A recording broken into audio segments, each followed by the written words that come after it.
is here. Hold no punches. I'm real revolutionary right now. Support this man, Black media. He makes sure that our stories are told. Thank you for being the voice of Black America, Roland. Stay black. I love y'all. All momentum we have now, we have to keep this going. The video looks phenomenal. See, there's a difference between Black Star Network and Black-owned media and something like CNN. You can't be Black-owned media and be scared. It's time to be smart. Bring your eyeballs home. You dig?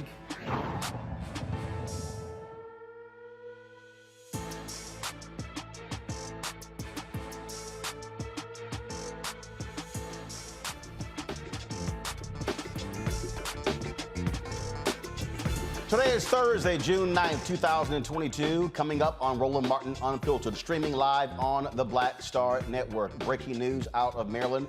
Another mass shooting at a business. 3 people are dead. So is the gunman. We'll give the details on that particular story. Out of Michigan, prosecutors are charging a Grand Rapids police officer with second-degree murder for shooting Congolese immigrant Patrick Lyoya in the back of the head during a routine traffic stop. In Houston, police say attorney Ben Crump lied about the gunshot wound of Jalen Randle, the one that he suffered from a cop. Crump actually represents his family as well as the Lyoya family. The U.S. Justice Department, they're launching an investigation into Louisiana's state police as more evidence shows the agency turned a blind eye to troopers beating black men, including the deadly 2019 arrest of Ronald Greene. We'll preview tonight's primetime January 6th hearing that Democrats say will be explosive and show America exactly what happened when domestic terrorists tore apart the U.S. Capitol trying to overturn the 2020 election. In the House, they passed a resolution condemning the Great Replacement theory. 205 Republicans vote against it. And a California businessman is suing the U.S. Postal Service after it seized shipments of face masks bearing Black Lives Matter slogans. We'll talk to him and his attorney. Folks, it is time to bring the funk. I'm Roland Martin Unfiltered on the Black Star Network. Let's go. He's got it. Whatever the biz, he's on it. Whatever it is, he's got the scoop, the fact, the find. And when it breaks, he's right on time and it's rolling. Best believe he's knowing. Putting it down from sports to news to politics. With entertainment just for kicks, he's rolling. It's on go, roll, roll, y'all. It's Roland Martin, yeah. Rolling with Roland now. He's funk, he's fresh, he's real, the best, you know he's Roland Martin now.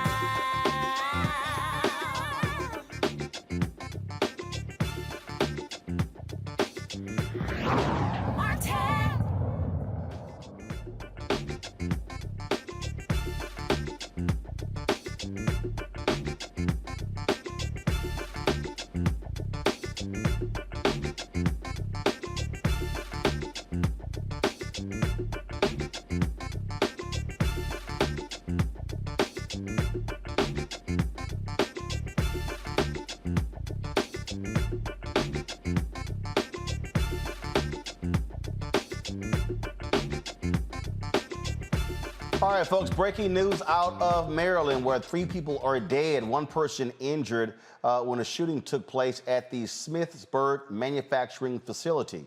First of all, law enforcement officials are still putting together details of exactly what took place. Again, this is a factory in Maryland where, again, 3 people were actually wounded. The suspect was shot at the scene of this particular crime. And so it has been quite a busy day. We've had numerous mass shootings in this country for the last few weeks. Of course, there was Buffalo, there was Uvalde, Texas, and there were shootings that took place in other parts of the country as well. All of this is happening while Congress is doing what they're doing when it comes to, actually not doing anything when it comes to gun control. The House, they've actually done their part. Unfortunately, we're not seeing the Senate actually move on that as well. And so again, what actually took place there. Again, 3 people have been killed, 4 others wounded in this particular shooting in Maryland. So we'll give you more details as they become available. As I said, police were shot. Police say suspect was shot at the scene. This is a photo from the New York Post here. Shows you the facility there where the shooting actually took place. Again, 3 people are dead, 4 people are wounded. Also dead is the shooter as well.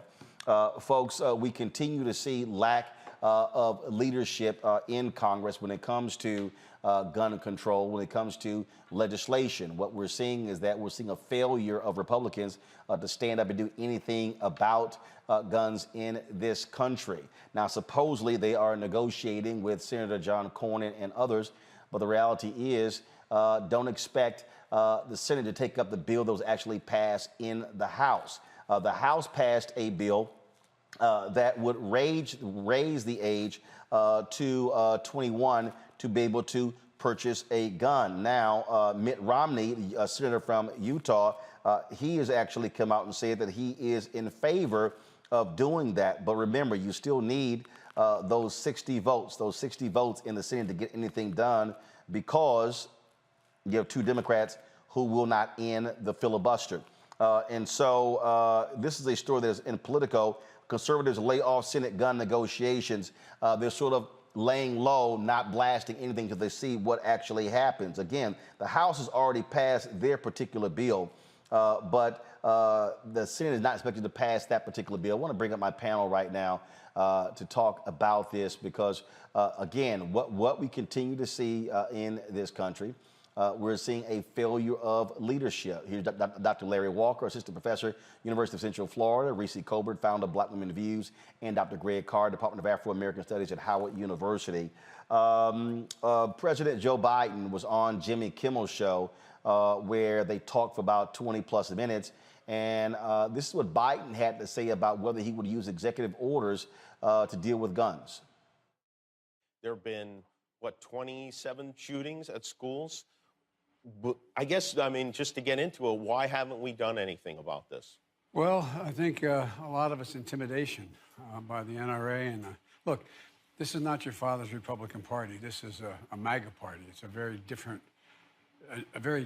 Republican Party. And so you find people who are worried, I believe, that if they vote for rational gun policy, they're going to be primaried, and they're going to lose in a hard-right Republican primary. You an executive order. Trump passed those out like Halloween candy. Yes, sir. I did. Isn't that something that could happen?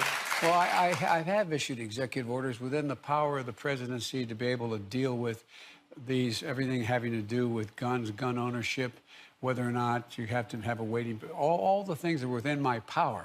But what I don't want to do, and I'm not being facetious, I don't want to emulate Trump's abuse of the Constitution and constitutional authority. And so, and I mean that sincerely, because I often get asked, look, the Republicans don't play it square. Why do you play it square? Yeah. Well, guess what? If we do the same thing they do, our democracy will literally be in jeopardy. Well, yeah. Not a joke. All right. That sounds fine, Reese, but in reality, what we are seeing are Republicans in Congress who backed up what Trump did when he was in the White House, and so they wield power. They wield it. Period. And you know what, Roland, I would disagree with you when you say that the Republicans are failing to lead. They are leading. The problem is their leading is obstructing any kind of progress and actually radicalizing this country by rolling back rights, rolling back protections in every single state that they control. This is not a hypothetical situation. They are racking up wins after wins. So Republicans totally excel at leadership. The problem is they are just at odds with what with a majority of this country leads. And so that's what the Democrats have to realize. This is not inaction. This is obstruction that we're dealing with. And I don't believe that they're scared of the NRA. This is their failsafe. Republicans have been for decades leading up to this moment. They are preparing for a time where their 99% white voting electorate is going to be the minority in this country. And so they're doing everything in their power to disenfranchise, to gerrymander, to take away as many rights as possible, to pack the courts. They did that with Trump and McConnell. And all we're doing right now is playing defense, playing catch up, and trying to stop the bleeding. And unfortunately, we just aren't being as forceful enough as we should be. I understand the limits of presidential power, but it rings a little hollow when you talk about our democracy dying. If you do what Trump did, our democracy is already dying. It's dead for many people in many states. In Louisiana, they have to redraw the map. But guess what? In Florida, their map stands. That has taken away 2 Black districts. And so I definitely challenge the notion that there's some nobility in trying to keep up the norms when the Republicans have said to hell with it. We are going balls to the walls. We're going to pull out every stop until we're back in power completely. And when we are back in power, you can kiss this whole thing called democracy goodbye, what we have called democracy, because that's really what it is. It's just a label at this point instead of a real institution. And so wake up to the situation. If you have an executive order and it gets batted down, so be it. Deal with it when it comes. But this lack of ability to push the envelope is going to just continue to rack up more losses and further disillusion people who are looking to the Democrats to do something. And you can explain the nitty-gritty about civics and this power and this branch and that branch, but that message is not resonating with the large swath of this country that you need to turn out in the polls in November. Larry recently mentioned Florida and that particular point there, where Governor Ron DeSantis said the hell with what the legislature was doing. He would draw his own maps. Republicans control the Supreme Court there, and so you're Republicans that control the legislature. And so when you control all the levels of power, you can do what you want. And we see the Florida Supreme Court said, yes, his districts will stand. His maps will stand. Yeah, Roland. And the interesting thing about that ruling is it's inconsistent with the state constitution. But, Reese talked about, in terms of power play, and you referenced it before, it really doesn't matter what laws have been passed previously. It's just strictly a power play. So you talked about what's happening, obviously happening in Florida and the current map and essentially negating a Black congressional district. And then obviously we continue to extend it and talk about the lack of effort, particularly obviously in the Senate, in terms of, try to hopefully identify some kind of comprehensive bill that addresses the issues of these mass shootings in the United States. But I'm not hopeful anything is going to happen. I also want to connect it to what President Biden talked about in that TV interview.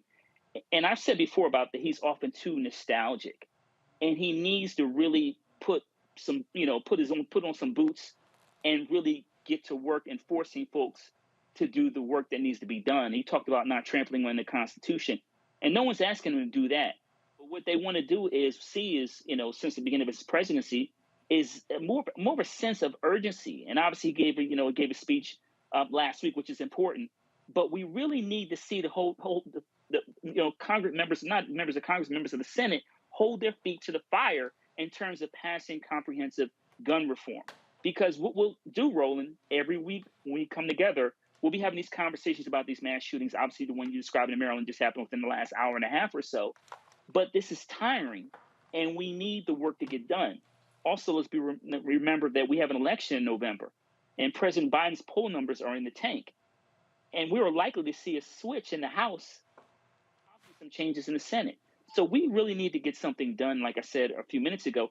He really needs to hold, and obviously Republicans, but also Democrats, the 2 Democrats you described, to change the filibuster so we can get some work done, not only in terms of gun reform, but obviously in terms of passing the John Lewis Act. Here's the thing here, Greg, to Larry's point. Biden keeps talking about, this is not your dad's Republican Party, your grandfather's Republican Party.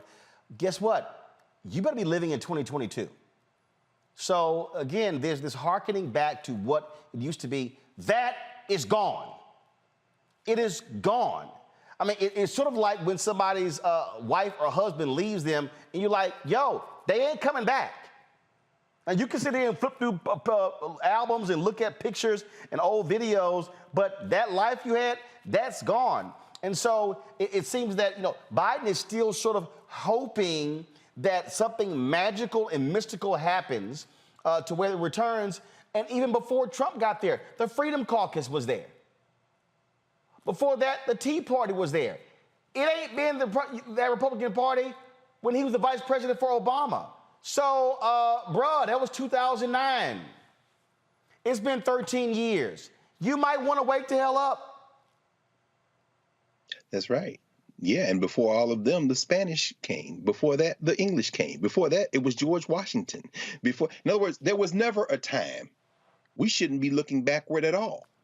This is a violent enterprise. While these folk were being shot and several of them killed in Maryland, about 75 miles north of Baltimore, near the Pennsylvania border, we were taping a Juneteenth edition of The Black Table with Gerald Horne. You know, our brother Gerald Horne, who is just, I don't know how he does it, just produced a 600-page book called The Counter-Revolution of 1836, where he's talking about Texas. He opens the book with a long discussion of violence, with the attempt to exterminate all the indigenous people of the place and to enslave Africans way past June 19th, 1865. Now, what does it have to do with what we're talking about right now? It has everything to do with what we're talking about right now, because what the White Nationalist Party doesn't grasp, because they don't really look at history, is that they can pass all these laws. And I think Reese just gave us a very succinct and brilliant layout of what's going on. But there are unintended consequences. What the hell do you think is going to happen when you rip up any notion of legal protections? The Supreme Court is getting ready to overturn a New York state law that's over a century old that's going to make it very easy to walk around in New York City with guns. And when that happens, California is going to be faced with an issue. There are about 7 states, Maryland is one of them, that have strict gun control laws that are going to be attacked after the Supreme Court does its work, that packed Supreme Court that Reese just talked about. Now, California is one of those states. There are about 120,000 Californians with concealed carry permits.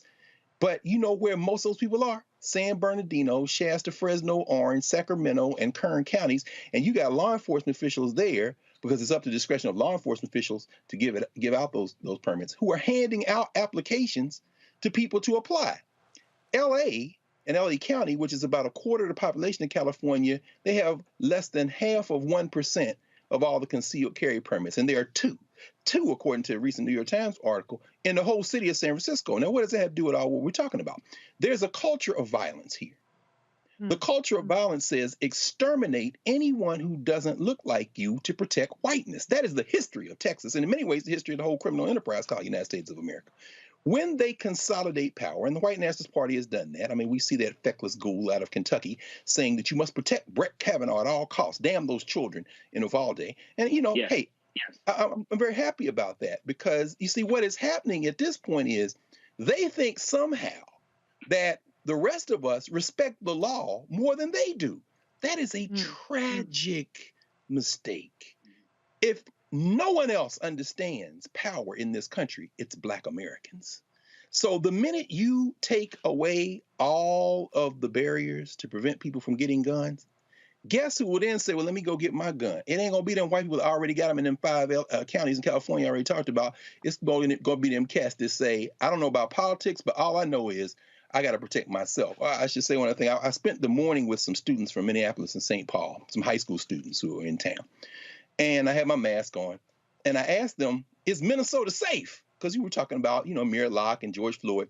And one of the young guys said, is middle school safe? Then they all started laughing because they couldn't hear me through the mask. But that opened up a conversation. You know how terrified young people are in this country right now of loud sounds, of arguments they hear going on. And they talked about how they don't feel safe in this country. Well, guess what? How long before the parents of those young people say, we don't feel safe? So maybe we should start shooting first, since the police shoot first.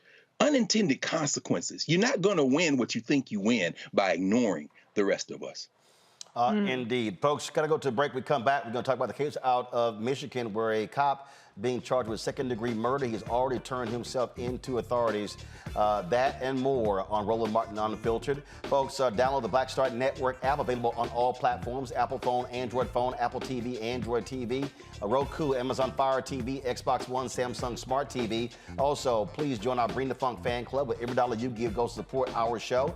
We're asking 20,000 of our fans on an annual basis to give. Minimum of $50. That's $4.19 a month, 13 cents a day. Some give less, some give more. We appreciate every dollar.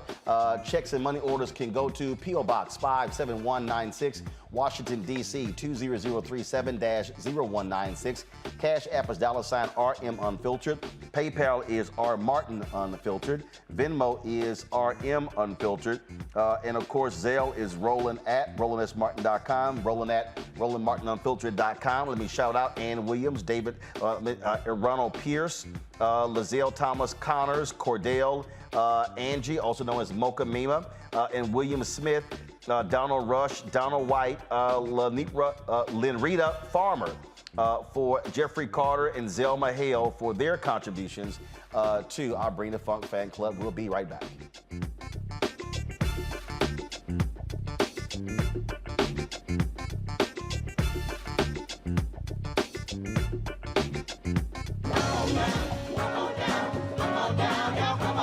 Welcome you to the launch of the Mass Poor People's Low Wage Assembly and Moral March on Washington, D.C., June 18, 2022. We are a new, unsettling force, and we are powerful. New, unsettling force, and we are here. We're rising up to demonstrate the compelling power that we, poor and low-income people, have to reconstruct society from the bottom up. And we need to do it with the loudest voices possible, the biggest actions possible. Because we know that there is no scarcity in this land. The only scarcity is the moral will to do what's right. Hold on, just a little while longer. We are those with sub-minimum wage jobs who can't afford sky-high rent. People with disabilities are the fastest growing minority group. It's crazy to me that in 2021, it's still legal for workplaces to pay a sub-minimum wage to people with disabilities. There are still so much trial and tribulations that we go through as Indigenous people. We can't get a decent wage to sustain ourselves, nor can we get adequate housing. Veterans across this nation say enough is enough. We can't pat essential workers on the back on one day and then cut their health care the next day. Health is a political choice. What more do I need to do to prove that my voice is just as valuable as anyone else's? There are still forces in denial that would try to slow walk our transition to a clean economy and a just future for us all. We have an immoral system run by immoral people. But together we walk, and we walk and we fight. It's time for a change! Reconstruyamos esta gran nación! See, we are people of resilience. As we fight these interlocking injustices together. When we work together, mobilize together, and rise together, we become a voice for the voiceless, and we become an agent of change in a time where great change is needed. We need the third reconstruction to ensure that deaf people, people with disabilities, and all people can have the right to live and to thrive. We know what they are doing, but the question is, what are we going to do? Reconstruction begins when we change our mentality and say it's time for you to get your foot off of my neck.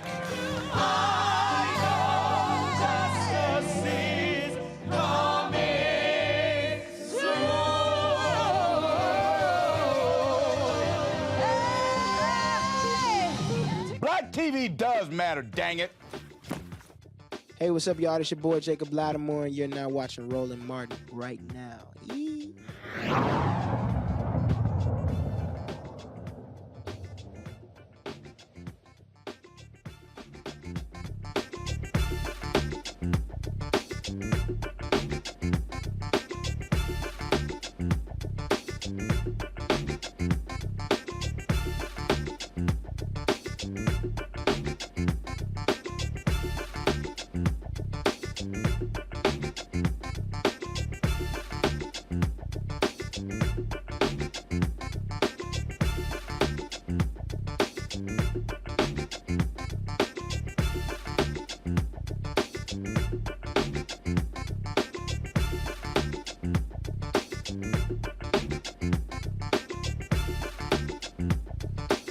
Folks, the district attorney in Michigan today announced charges for a cop who killed Congolese immigrant Patrick Lyoya. Kent County, Michigan prosecutor Chris Becker is charging the white officer with second-degree murder. Now, folks, remember, Lyoya was shot in the head during a routine traffic stop. We showed you the video. We had his family members on.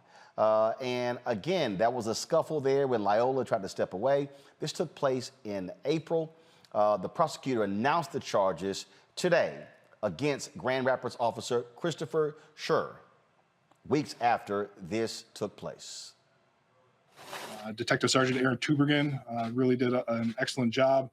He's done everything I requested of him, even on some of the follow-up. And so it's made a difficult situation, obviously a little bit easier to have a partner that you can work with. Based on his investigation, based on everything he has provided to me, I've made the decision to charge Christopher Schur with one count of second-degree murder. Second-degree murder is a felony offense. It is punishable by up to life in prison with the possibility of parole. As it stands now, this is merely an allegation, and as with any defendant, he is presumed innocent until proven guilty beyond a reasonable doubt in a court of law. The elements of second-degree murder are relatively simple. First, there was a death done by the defendant. And then when the killing occurred, the defendant had one of these three states of mind: an intent to kill, an intent to do great bodily harm, or the intent to do an act that the natural tendency of that act would be to cause death or great bodily harm. And finally, that the death was not justified or excused, for example, by self-defense. Taking a look at everything that I reviewed in this case, I believe there's a sufficient basis to proceed on a single count of second-degree murder, and that charge has been filed with the courts as of today. It is always surprising to us, Greg, when this actually happens, because oftentimes, district attorneys look out for police. And I keep saying this for all these people out here, and I see these people post stuff on social media, in chat rooms and others. Man, all this marching and protesting, all this stuff does not mean anything. I can guarantee you the fact that we have seen in the past several years an increase in police officers who are being charged with murder, who are going to trial, is a direct result of people going to the streets and demanding accountability. You're absolutely right, Roland. For anyone who may have incidentally seen some of the testimony in recent weeks before the Grand Rapids, their equivalent of the city council, it's been quite striking. Citizens of all backgrounds, all races and cultures. I watched this teenage young lady who was at the microphone testifying with a number of her classmates behind her. She happened to be of African descent, but there were a number of students behind her who were not. And they blistered that city council. I mean, blistered it. And so, if anyone can say, well, that doesn't make any difference. Oh, no, you just go look at some of that testimony. Go look at some of the people said. They said, we're fed up. We're not going to have it anymore. In 2017, that Grand Rapids Police Department handcuffed an 11-year-old at gunpoint.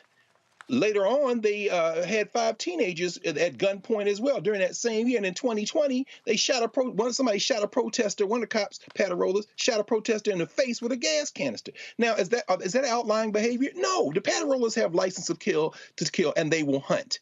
Now, the prosecutor in this case, certainly the charge is there. Any reasonable finder of fact should be able to convict that person, but we know the patroller may get off. But the point you're making is the point to be made. These people will move as more and more of us move to end this. I would encourage people to go look at some of that testimony before the Grand Rapids City Council. This is why, Larry, we talk about pressure. We talk about why that is important.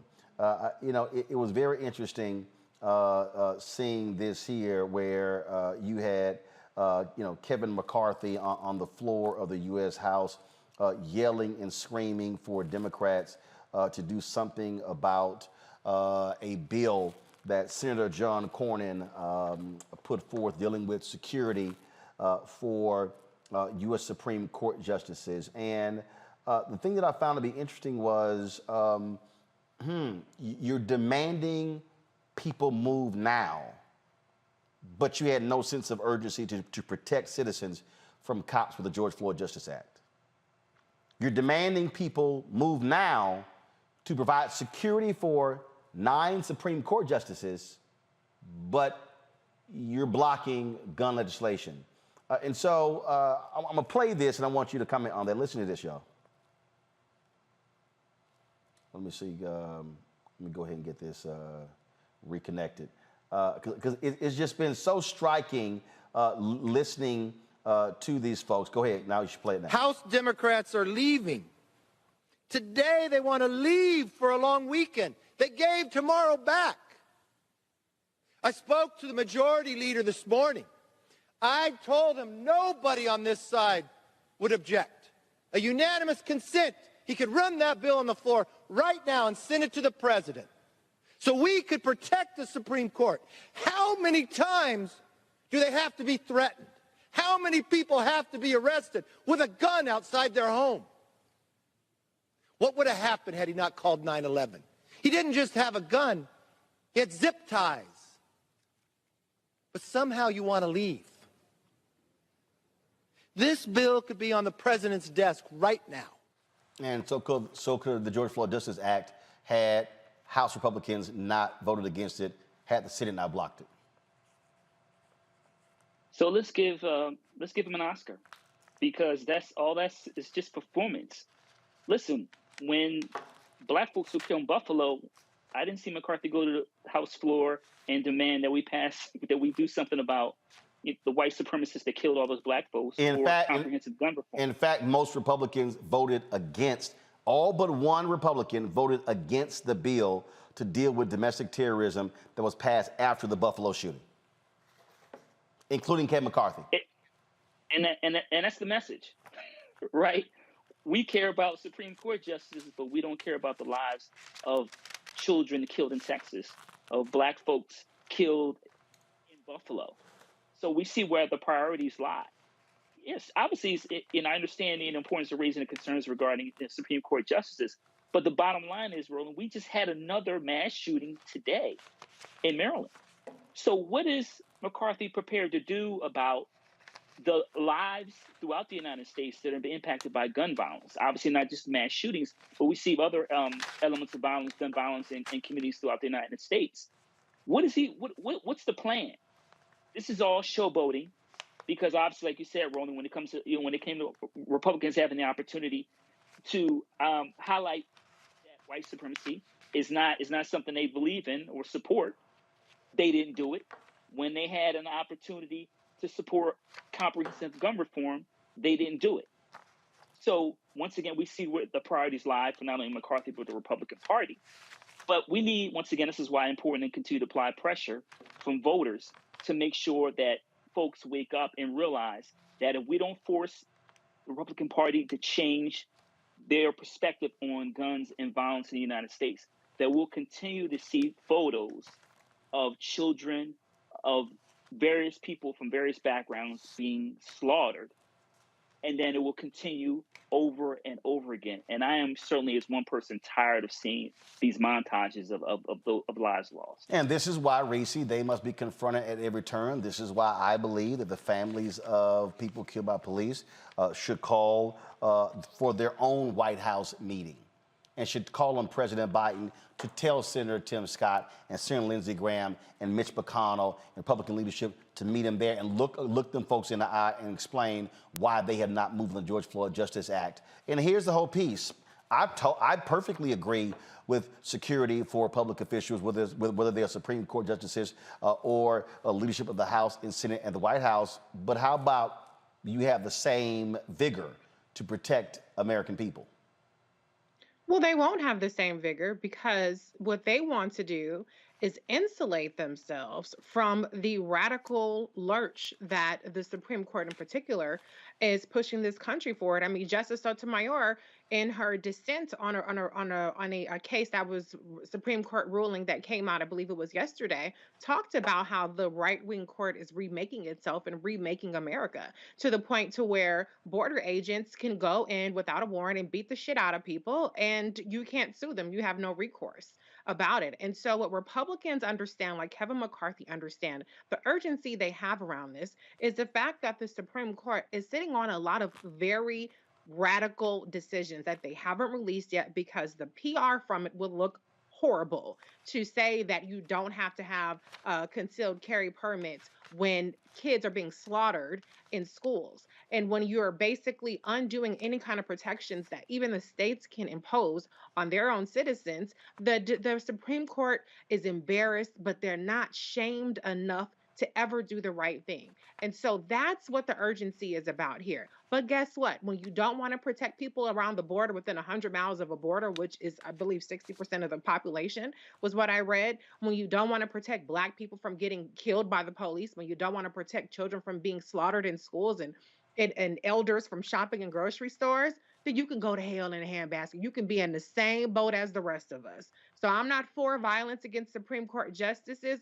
I'm not saying that in any way, shape, or form. But what I'm saying is, if there's a backlash, it's a backlash that you brought upon this country. And you don't get to sit in your ivory tower and watch everything go to flames. You're going to be down here in the trenches with the rest of us dealing with the fallout.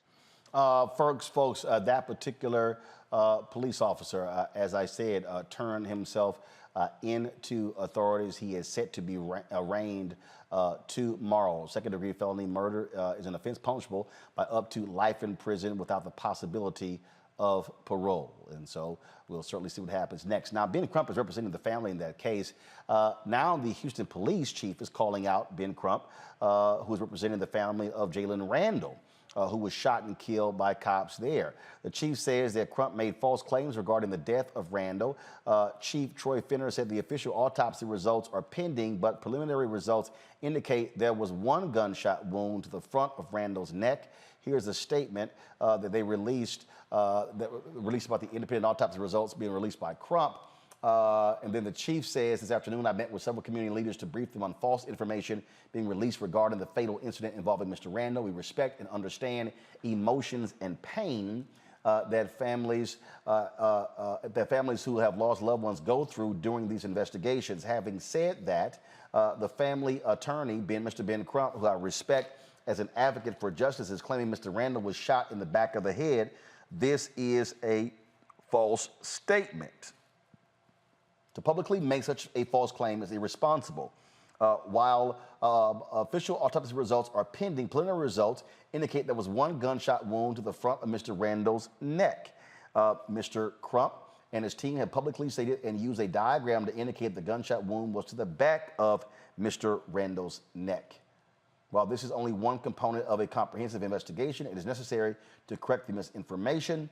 I take everyone in our community to not rush to judgment and wait for the investigations to be complete. Now, we did reach out today to try to get Ben Crump on today's show, but unable to book him, and so we certainly will continue to do that to try to reach him. I actually will be in Los Angeles tomorrow with Ben Crump and his organization because they have their Equal Justice Now Awards taking place tomorrow. There are a number of people who are going to be honored, and I am one of those folks who will be honored with their Excellence in Broadcast Journalism Awards. And so, yeah, I'll be talking to Ben tomorrow. So hopefully we will get his reaction to this. Now, the Randle family says they want the officer who pulled the trigger to be indicted.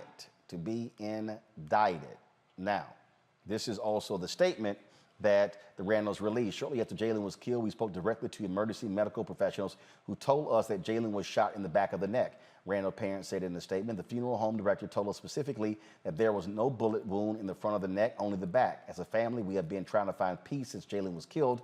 It is extremely difficult to find peace when the very people who executed Jalen are seeking to discredit us and the people who have been helping us advocate. And so, again, we will be following this story through its conclusion.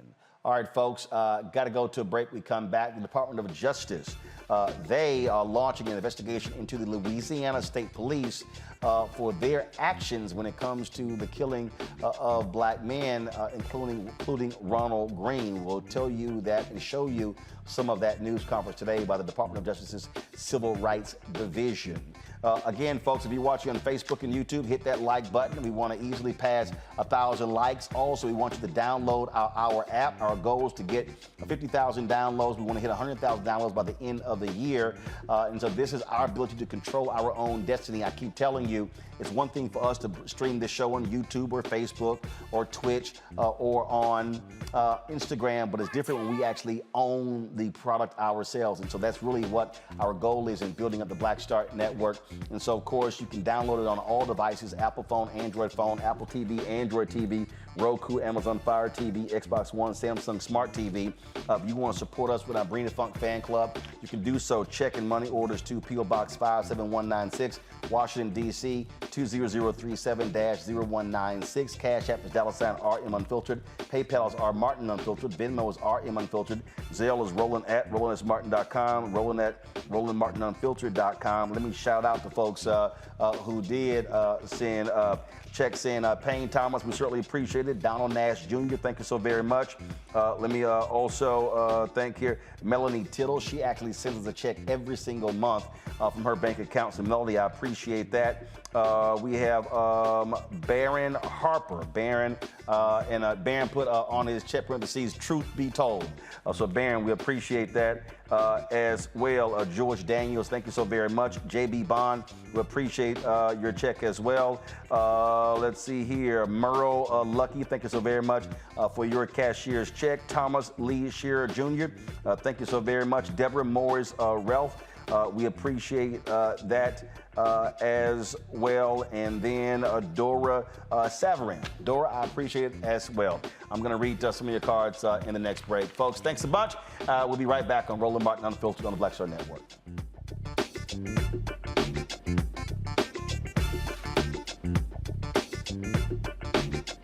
On the next A Balanced Life with Dr. Jackie, we're talking all things mental health and how helping others can help you. We all have moments where we have struggles, and on this week's show, our guests demonstrate how helping others can also help you.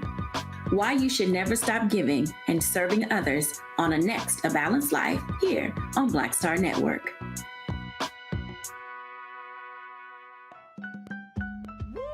We're all impacted by the culture, whether we know it or not. From politics to music and entertainment, it's a huge part of our lives, and we're going to talk about it every day right here on The Culture with me, Faraji Muhammad, only on the Black Star Network. Hey everybody, it's your man Fred Hammond. I'm Deion Cole, and you're watching Roland Martin Unfiltered. Stay woke.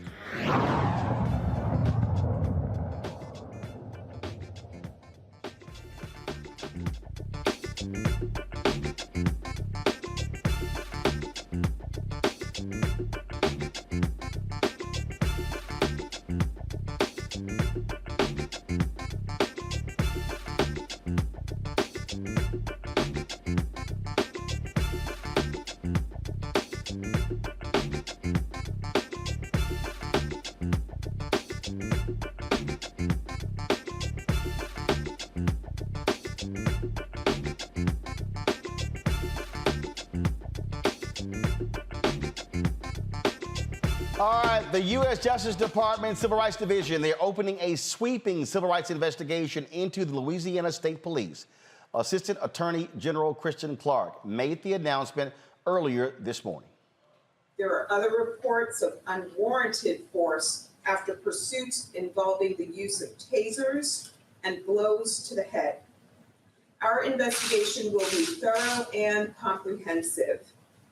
This marks the first statewide pattern or practice investigation of a law enforcement agency that the Justice Department has opened in more than 2 decades. The investigation will also involve unprecedented cooperation among the Civil Rights Division and all 3 United States Attorney's offices. The goal is to promote transparency and accountability, which ultimately will increase public trust. I'll note that this investigation marks the 75th investigation of a law enforcement agency conducted since Congress entrusted the Department of Justice, and only the Department of Justice, with the authority to conduct pattern or practice investigations of law enforcement agencies. We take this responsibility seriously. Every American, regardless of race, has the right to constitutional policing. And we know constitutional policing is necessary to ensure public trust and to enhance public safety. Now, the investigation comes amid mounting evidence that the agency has looked the other way in the face of beatings of primarily black men, including the 2009 deadly arrest of Ronald Greene. The announcement of a pattern or practice probe comes more than 3 years after white troopers were captured on long withheld body camera video beating, stunning, and dragging Greene on a rural roadside near Monroe, Louisiana. No one has been charged in the case. Mona Hardin, Ronald Greene's mother, will be on the show tomorrow. This is something that, Reese, a number of groups have been calling for this investigation. Normally what happens when things happen on local level, they call in the state police, but in this case, they can't trust the state police. The governor has been interrogated in terms of when he was made aware of this particular case. They initially told Ronald Greene's family that he died in a car accident, and the truth came out. We've seen story after story.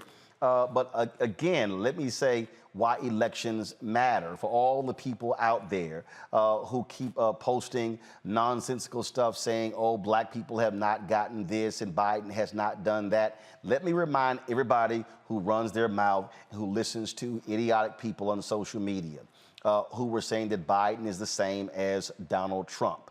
And that is this. The Trump administration made it clear they do not want to investigate police departments.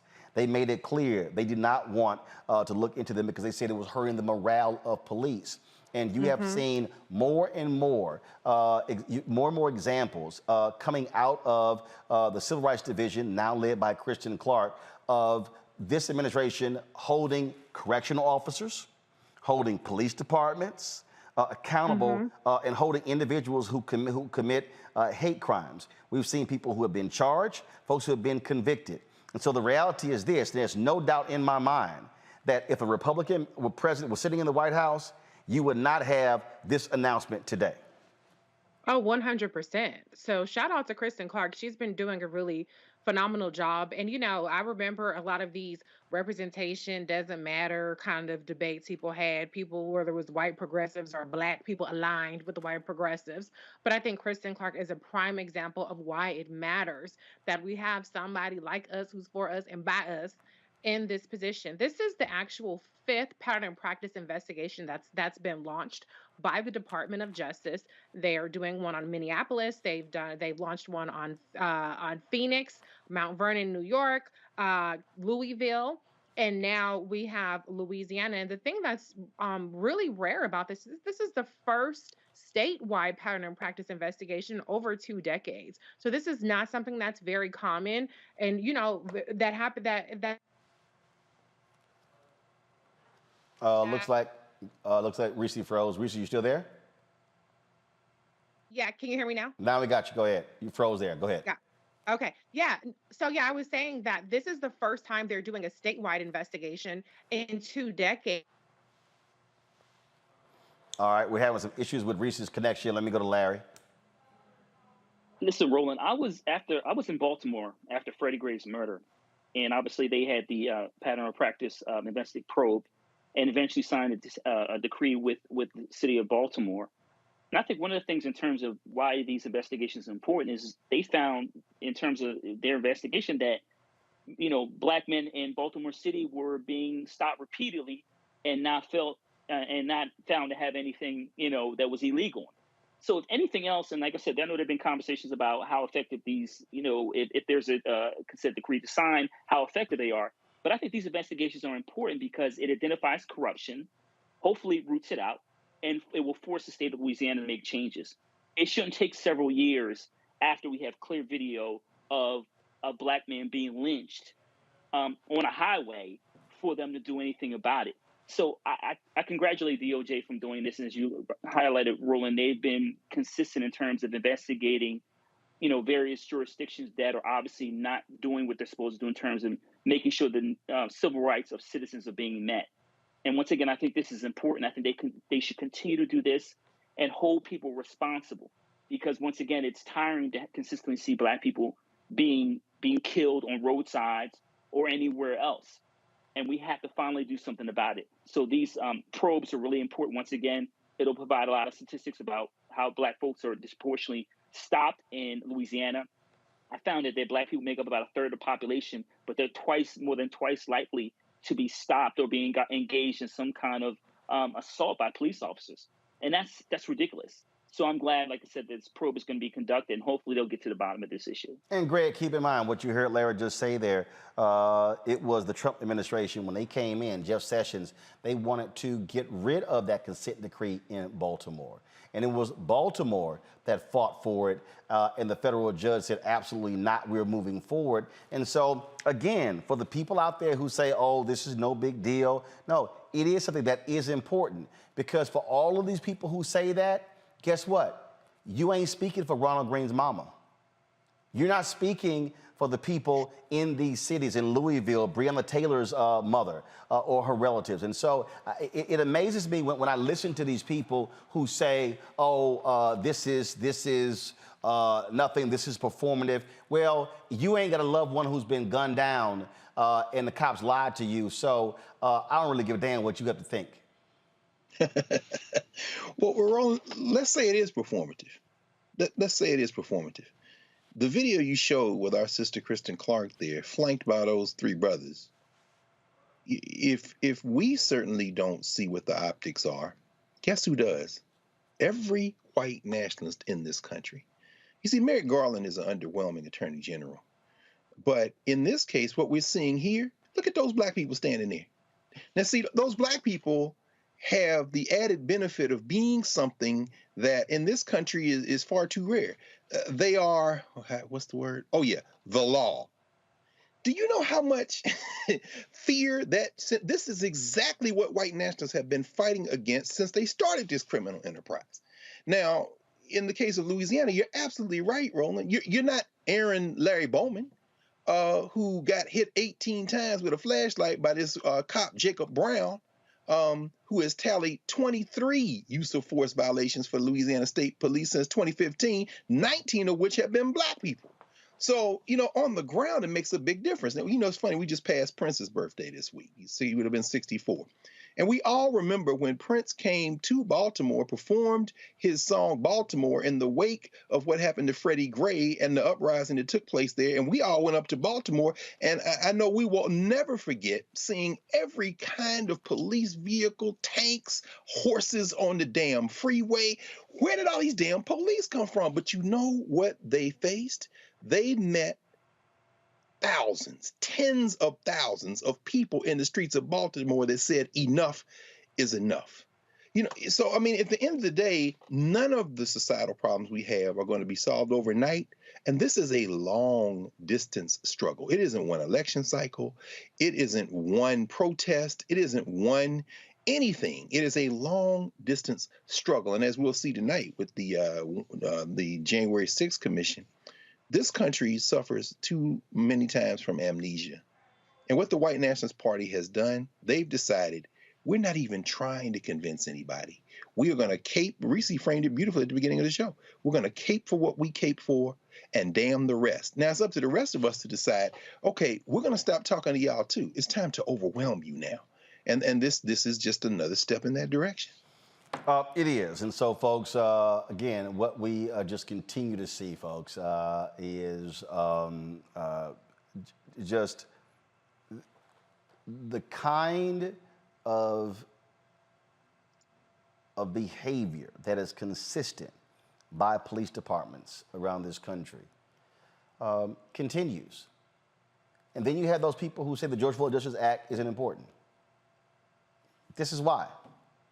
And again, and I'm just gonna go ahead and say it, and I really don't care. I don't really give a damn if any of you fools out there, y'all do your little videos and your little bullshit Instagram post, and you sit here and like, oh, you caping, oh, you bootlicking, all of that. This is very simple. The United States Senate is 50-50 right now. There are 2 Democrats who do not want to get rid of the filibuster. So for all y'all people, and I see your little bullshit little tweets, and your little posts on Facebook, and your little IG posts, and your little TikTok videos, and your little Snapchat videos. I see all your little BS. And I can call you by names, but I won't, because that's the most attention you've ever gotten in your life. Yeah, I'm talking to all you so-called new black media people who I never seem to see show up at anything black. But y'all love talking your mouths, love running your mouths on YouTube and Twitter and social media. Here's the thing. For all the things that you claim you want, tell me how you gonna get it.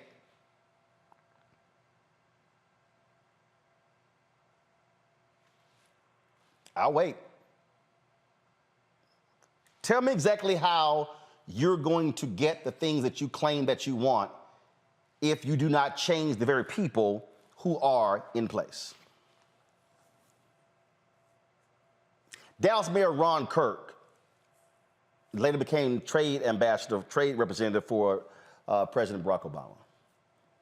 Ron's one of my golf buddies. Ron's like, Roland, all that other bullshit don't mean nothing unless you can count votes. And when you can count votes, and you got the votes in your pocket, that's when you know you won. So if I sat here and did some math, and I said, if the same people who love to post and tweet and run their mouths would actually use that energy to push Sherry Beasley in North Carolina, she'll be the next United States Senator, which means you can take one off the board for the Republican Party. And if Fetterman, and there's some issues with Fetterman, but I'll take a Fetterman over Dr. Oz any day. That now takes another Republican off the board. Wisconsin's primary is going to be coming up. The person leading on the Democratic side is Lieutenant Governor Mandela Barnes. So imagine if Mandela Barnes takes out Senator Ron Johnson in Wisconsin. That's 3. You got that fake MAGA fool, J.D. Vance in Ohio. So imagine if black folks and others in Ohio support Congressman Tim Ryan. That's 4. And imagine if Democrats in Florida get their act together and Val Demings knocks out Marco Rubio. That's 5. Imagine if black people and poor white folks in Kentucky will stop voting against their interests and voting for Rand Paul would instead support Charles Booker. That's 6. And imagine if the same black people running their mouths, including some folks based in Louisiana, would use the energy to register black people between now and November to support Gary Chambers. You could take out Senator John Kennedy, that fake talking fool there as well. That's 6. You protect Warnock in Georgia. You protect Nevada, New Hampshire. And also, you could potentially take the seat in Missouri.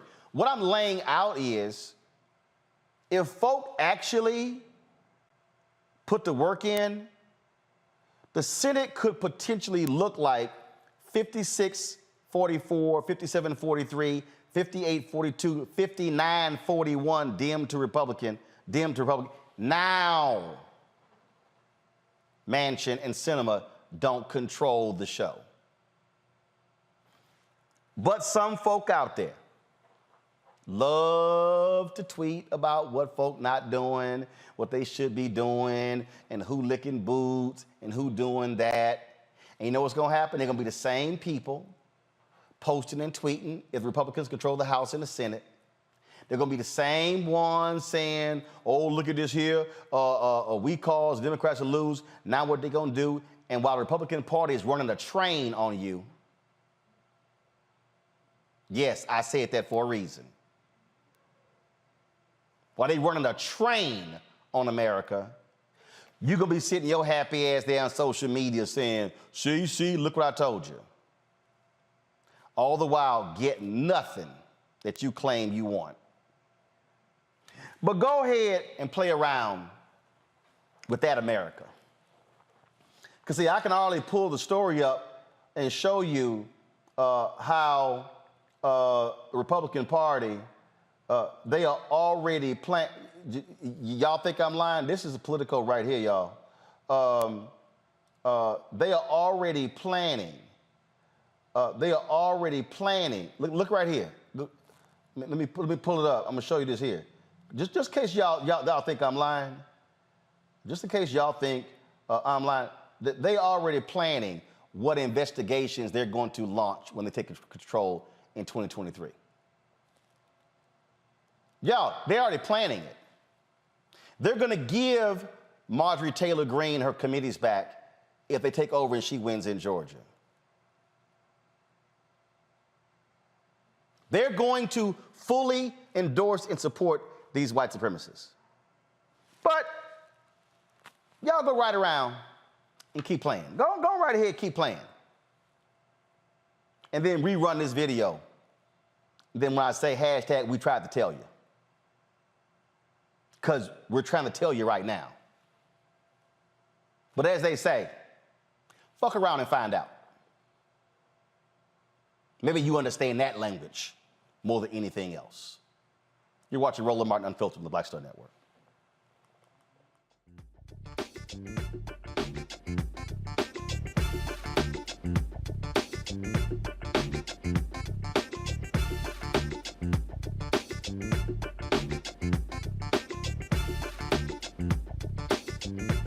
On the next Get Wealthy with me, Deborah Owens, America's Wealth Coach, you'll hear from Elizabeth Davis. She left a flourishing career in the construction industry to build her own business using her same skill sets. And oh, by the way, now a multi-million-dollar business. Every day I was looking at my numbers rather than looking at them weekly or monthly. When you're first starting your business, my recommendation is look at your numbers every day, because are they balancing out each day? If they're not balancing out for 3 days in a row, that means your week is going to be off. That's right here on Get Wealthy, only on Black Star Network. I'm Dr. Greg Carr, and coming up on The Next Black Table, we're speaking with Dr. Lucius T. Outlaw Jr., master teacher and philosopher. He takes us on his journey to discover and celebrate Black philosophy. From my undergraduate years at Fisk all the way through my PhD, I was never in a philosophy class where I had a professor who was a person of African descent, nor a sign or text written by a person of African descent, ever. How he pushed back at those who said there was no such thing and got us all thinking about what it means to be Black. That's on The Next Black Table, exclusively on the Black Star Network.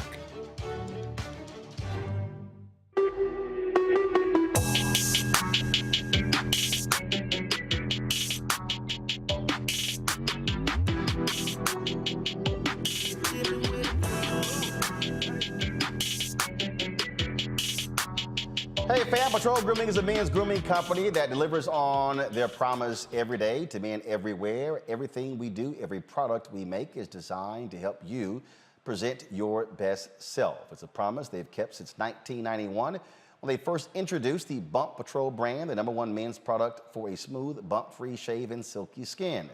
Millions of customers count on their exceptional skincare products, which can be found at more than 30,000 retail stores in more than 50 countries around the world. Now you can have exceptional beard and skincare products that are as unique as you are. Fellas, as we prepare to go back out into the world with COVID restrictions being lifted nationwide, it's time to get our groove back and lose that scruffy look. Visit www.patrolgrooming.com to order a Patrol Grooming box and use this discount code, #Roland30, that's #ROLAND30, for a 30% discount at checkout. And we certainly appreciate Patrol Grooming being a partner with us at Roland Martin Unfiltered and the Black Star Network. We're all impacted by the culture, whether we know it or not. From politics to music and entertainment, it's a huge part of our lives, and we're going to talk about it every day right here on The Culture with me, Faraji Muhammad, only on the Black Star Network. Hi, I'm Eric Nolan. What's up, y'all? I'm Will Packer. I'm Chrisette Michelle. Hi, I'm Chaley Rose, and you're watching Roland Martin Unfiltered.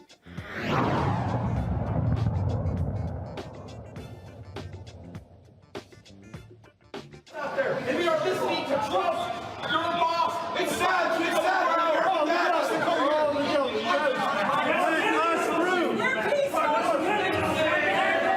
Let the people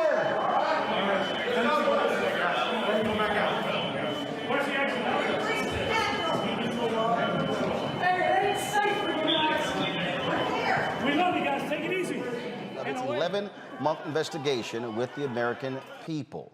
The committee reviewed more than 135,000 documents and interviewed more than 1,000 witnesses, including Trump advisors Jared Kushner, his daughter Ivanka Trump, Donald Trump Jr., Rudy Giuliani, and former Attorney General Bill Barr. The committee wants to prove former President Donald Trump was at the center of the illegal conspiracy to overturn the 2020 election. What else should we expect to learn from tonight's hearing? Joining me now is Michael Sozan, a senior fellow at the Center for American Progress, where he focuses on democracy and government reform. Michael, glad to have you on the show. Already, Republicans are trying to say that this is, well, they've been saying it since it was formed, an illegal committee, that they are unjustified. They've got the communications arm of the Republican Party, Fox News, saying they're not going to show the hearings at all. Is it too late, though? It's 11 months for it took place on January 6th, but is it too late? Has it already been baked in the minds from your perspective in terms of how people just feel about this? And Republicans are saying, hey, focus on inflation, focus on gas prices, focus on baby formula. Americans don't care about January 6th. Your thoughts? Roland, thanks for having me on.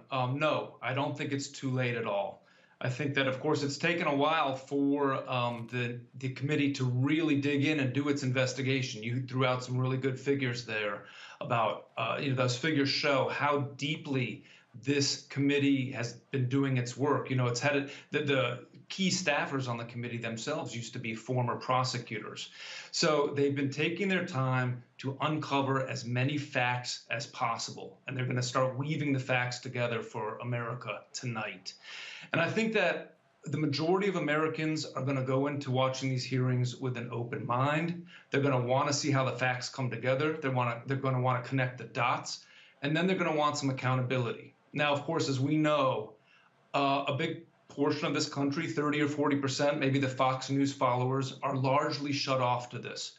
But that still leaves 60% of the country that's going to be following it, that's going to be discussing it. And after these hearings happen over the next few weeks, and after America learns about the true depths of this conspiracy and how to keep it from happening again, it's going to start conversations everywhere. And hopefully that will have a ripple effect. And hopefully that will start to change some minds of people who we didn't expect to change their minds. But we're starting off with a vast reservoir of people who really do want to know what is going to be revealed from these committee hearings. Again, what's interesting to me, this continuing effort to discredit it, is because the people who are trying to do discrediting, they literally are still in power in the United States House. I was just talking about why we've got to vote in November. These people will be in control, in power, chairing committees, Speaker of the House. These people, they will be in control. Yeah, they will. And they've already, several of these MAGA Republicans have already said that they're going to, if they take over the House, they're going to impeach President Biden in the House. So we know what they're already planning and what they're already cooking up. And that just links into this larger ongoing conspiracy, this effort by Trump and his MAGA allies the extremist part of the Republican Party to engineer the results that they want. They tried to do it in 2020 throughout the presidential election cycle. This really came, obviously, Trump and his allies started doing this before actual election day. They did it through election day. They did it through January 6th. And this is an ongoing effort, an ongoing conspiracy where we're seeing Republicans, extremists in many states changing their state laws, enacting voter suppression laws, election sabotage laws, taking a number of other steps. We've also seen how a number of Trump's extremist allies are actually running for office and becoming their party's nominees, like Doug Mastriano, who is the Republican nominee for governor in Pennsylvania. So this is all part of an ongoing plan that I think is really going to be illuminated through the course of these hearings. And I think it's really going to help answer the question about how to bring accountability. Most importantly, how to keep this from happening again. I don't really care which party tries it. If Democrats try it in the future, then they should be held accountable for it as well. But if we don't get our hands around this and really see that MAGA extremists are pulling a lot of levers to try to take control of the House, the Senate, and especially the presidency in 2 years, our democracy is going to be in trouble. Also, I keep trying to explain to people that they cannot forget what Trump was complaining about. He was complaining about the votes in Fulton County. That's Atlanta, black people. He was complaining about the votes in Milwaukee and Wisconsin, black people. He was complaining about the votes in Detroit, Michigan, black people. He was complaining about the votes in Philadelphia, Pennsylvania, black people. So when Donald Trump was whining and complaining about the election being stolen, what he was saying to his white supporters, look at what those black people stole from us. Yep, I completely agree. And, you know, I research and write about democracy issues and election issues as my full-time job. And what I've been saying for a while, and I know that you and many others have been talking about this as well, Trump's entire effort, along with his allies, was really an attempt to stop the emergence of a vibrant, multiracial America. And they absolutely are trying to they were reacting to the protests a couple of years ago around the murder of George Floyd. We've always seen this backlash whenever there's been some sort of progress. But this backlash is very much about trying to keep the emergence of a multiracial society. I think they are very scared of what they saw in Georgia, which elected 2 Democrats and President Biden. And that's why this is all part of a big plan to be able to nullify the votes of millions of Americans and overturn valid election results when they wanted to. And I'm afraid that this could continue in the future unless we really get our hands around this, because this goes to the core of our nation. This is the core of what makes us a democracy, which is people should have their right to vote and have their votes count, and to not have leaders overthrow valid results. That's why this should matter to every American. Yeah, and what we have to understand is that these people, and I've been saying this, which is one of the reasons, look, my book is coming out in September called White Fear. They do not like the browning of America. And so they cannot stand the fact that you have an increasing number of black people and Latino people being elected to office. They can't stand that. And so therefore, this notion of they are taking America from us, so therefore we must take it back. That's all this whole Make America Great Again crap is all about. They cannot handle the new America. That's exactly right, Roland. And that's why, you know, there's obviously the MAGA wing of the Republican Party has become the dominating force in the Republican Party. And thank goodness that there are some reasonable Republicans, some pro-democracy Republicans in the party still. And, you know, whoever would have thought that some of us would be heralding someone like Congresswoman Liz Cheney as a pro-democracy warrior. But she is an example of somebody who's willing to stand up to the MAGA extremists who tried to overthrow or tried to block the peaceful transition of presidential power.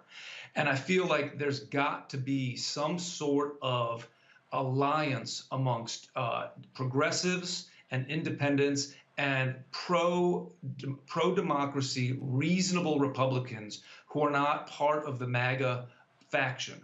Because if that doesn't happen, then these extremist MAGA politicians, Trump and his allies, are going to continue to do whatever they can. And all they have to do is mess with the election process in just a couple of swing states where their candidates are running. Again, for example, in Pennsylvania, where Mastriano is running.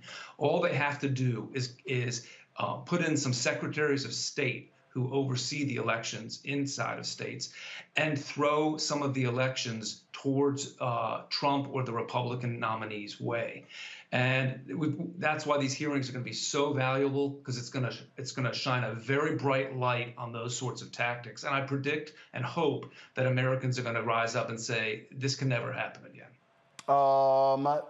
Greg, I'll start with you. The hearings start in less than 45 minutes. Greg, from a value standpoint, what do you think it will provide to the American people? Well, I have no idea. I don't think there's such a thing as the American people. I think we have the attention spans of fruit fries. I think I was watching Adam Schiff yesterday talk about the fact that they hired a television producer, a film producer to try to get the message home. James Goldston, the former president of ABC News. Yes, and so, I'm listening to you, Mike, and I read the article that you wrote in The Hill last week about dark money. And just thinking about the primaries, we saw all that money that was poured into the L.A. mayor's election that swayed people's opinion. The guy who's running against Karen Bass is telling bold-faced lies. We saw how mass media said, well, they took out the San Francisco progressive DA, and San Francisco sent a message to America, and went right across the bay in Oakland, a black woman as progressive or more than him won her primary, and in Contra Costa, another black woman as progressive him won as well. I'm wondering tonight how we take on the fact that there is no American people. This is the problem Joe Biden has. So I guess I would ask a question, Michael, of you. When we talk about reasonable Republicans, the reason Fox News isn't showing this tonight is because they live in a different world and they have declared war. At what point do we say us versus them and stop chasing this fantasy called the American people? I know Schiff and them are going to try to produce this tonight for people to watch, but people are not going to watch. And the money is being poured into people, even the ones who can be convinced, are being convinced away from their interests, and the people who are holding on to white nationalism are clinging to it, and they can never be persuaded because the thing they fear the most is including the rest of us. I mean, at what point do we just say enough and we just got to fight for this, and there's a us and a them in this? Well, I agree. It's a high hurdle here because a lot of people have retreated into their own camps, and you've got the whole Fox News audience who might not even see any of this. But I think it's incredibly important for Congress to be doing this bipartisan investigation to really lay down to make the factual record for history. And I've got to think that with a lot of the country watching, and polls have indicated that over 60% of Americans are open. They want to watch these hearings. They're open to considering the evidence, connecting the dots, hearing what this conspiracy was all about and how to make sure it never happens again. I've got to hope that that's going to create some sort of national conversation. And I agree that even as splintered as we are, hopefully the media can focus on it. I mean, look, we remember back to the Benghazi hearings, right? Those were as partisan as you can get. But the Republicans just stuck with it for years, and they made Hillary Clinton come and testify, in fact. And she did. She testified for approximately 11 hours. She went and answered their questions. But they just kept talking about it over and over again, and it seeped into the public consciousness. And the mainstream media covered it nonstop as well. So that's what my hope is here, is that there's enough conversation around this amongst enough of these splintered groups that there are going to be some repercussions from this. But at the tail end of it, if we haven't moved any Republicans, or any MAGA Republicans, especially out of their camp, then I agree that Democrats or progressives really have to move forward with the narrative that's going to come out of this hearing, which is that this is a deep-seated conspiracy amongst Trump and MAGA Republicans, and it's still going on, and we need to do everything we can to stop it. And people need to vote accordingly. Reese. Well, I would be remiss if I didn't say that Liz Cheney ain't shit. Okay, she made one halfway decent decision, but she is still a complete enemy of everything that Black people need from an elected official. She voted against the domestic terrorism bill after the Buffalo massacre. She also voted against this great replacement theory condemnation, even though she tweeted about how thoughts and prayers, whatever the hell she says. So fuck her. But as far as these hearings are concerned, I would be very surprised. I'm sorry. Okay, go ahead. I'm sorry. Oh, I'm sorry. I just had to put that out there because it's still Roland Martin Unfiltered, okay? I just had to represent. But anyway, as far as these hearings are concerned, I hope that they're entertaining. I really do. I hope that there is something really just captivating. I'm encouraged to hear that there's professional movie producers or whoever the situation may be, child, because people want to be entertained right now. If it's not entertaining, nobody gives a damn. So the more theatrical, the more performance, the more captivating, the more juicy, the more tantalizing it is, the better. If this is a serious little proceedings that go on and it's dry and boring, it's really going to fall flat, okay? Just like the Mueller report did.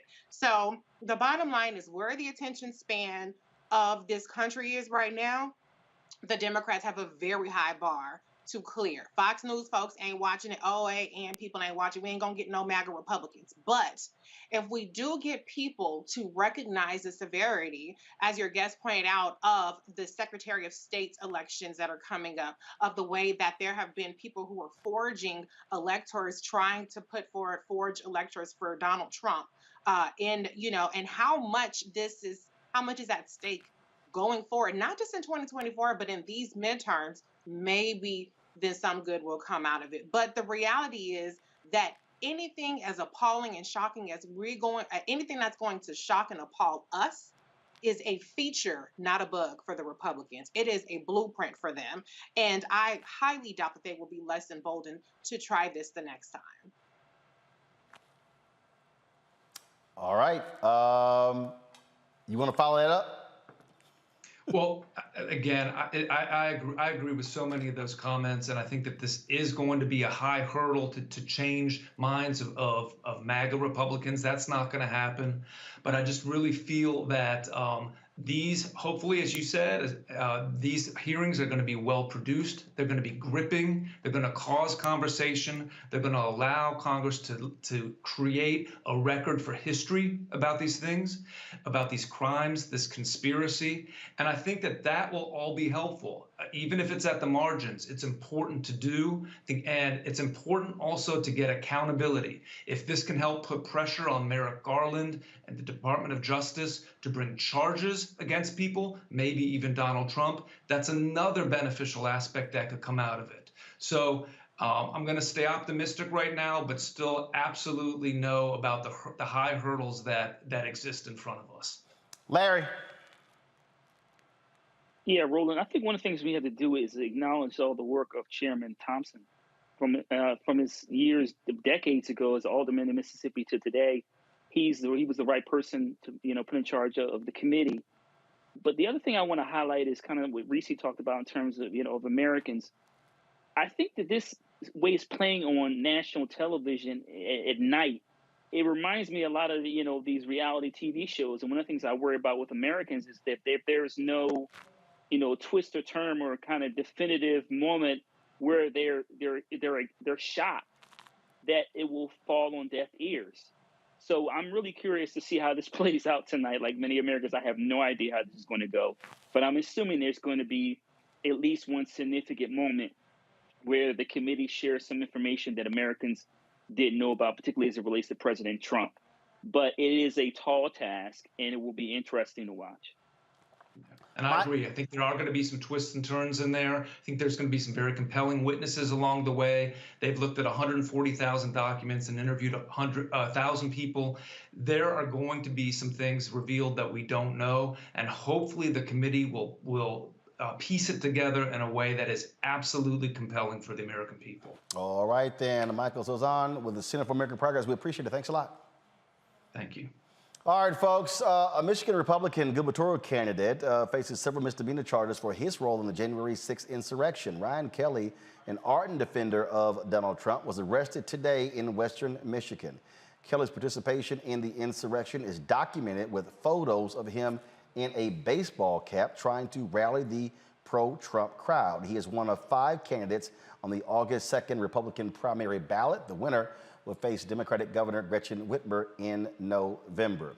Folks, you heard Reese mention the Great Replacement Theory. There was a resolution that was put forth by Congressman Jamal Bowman that was voted on today in the U.S. Congress.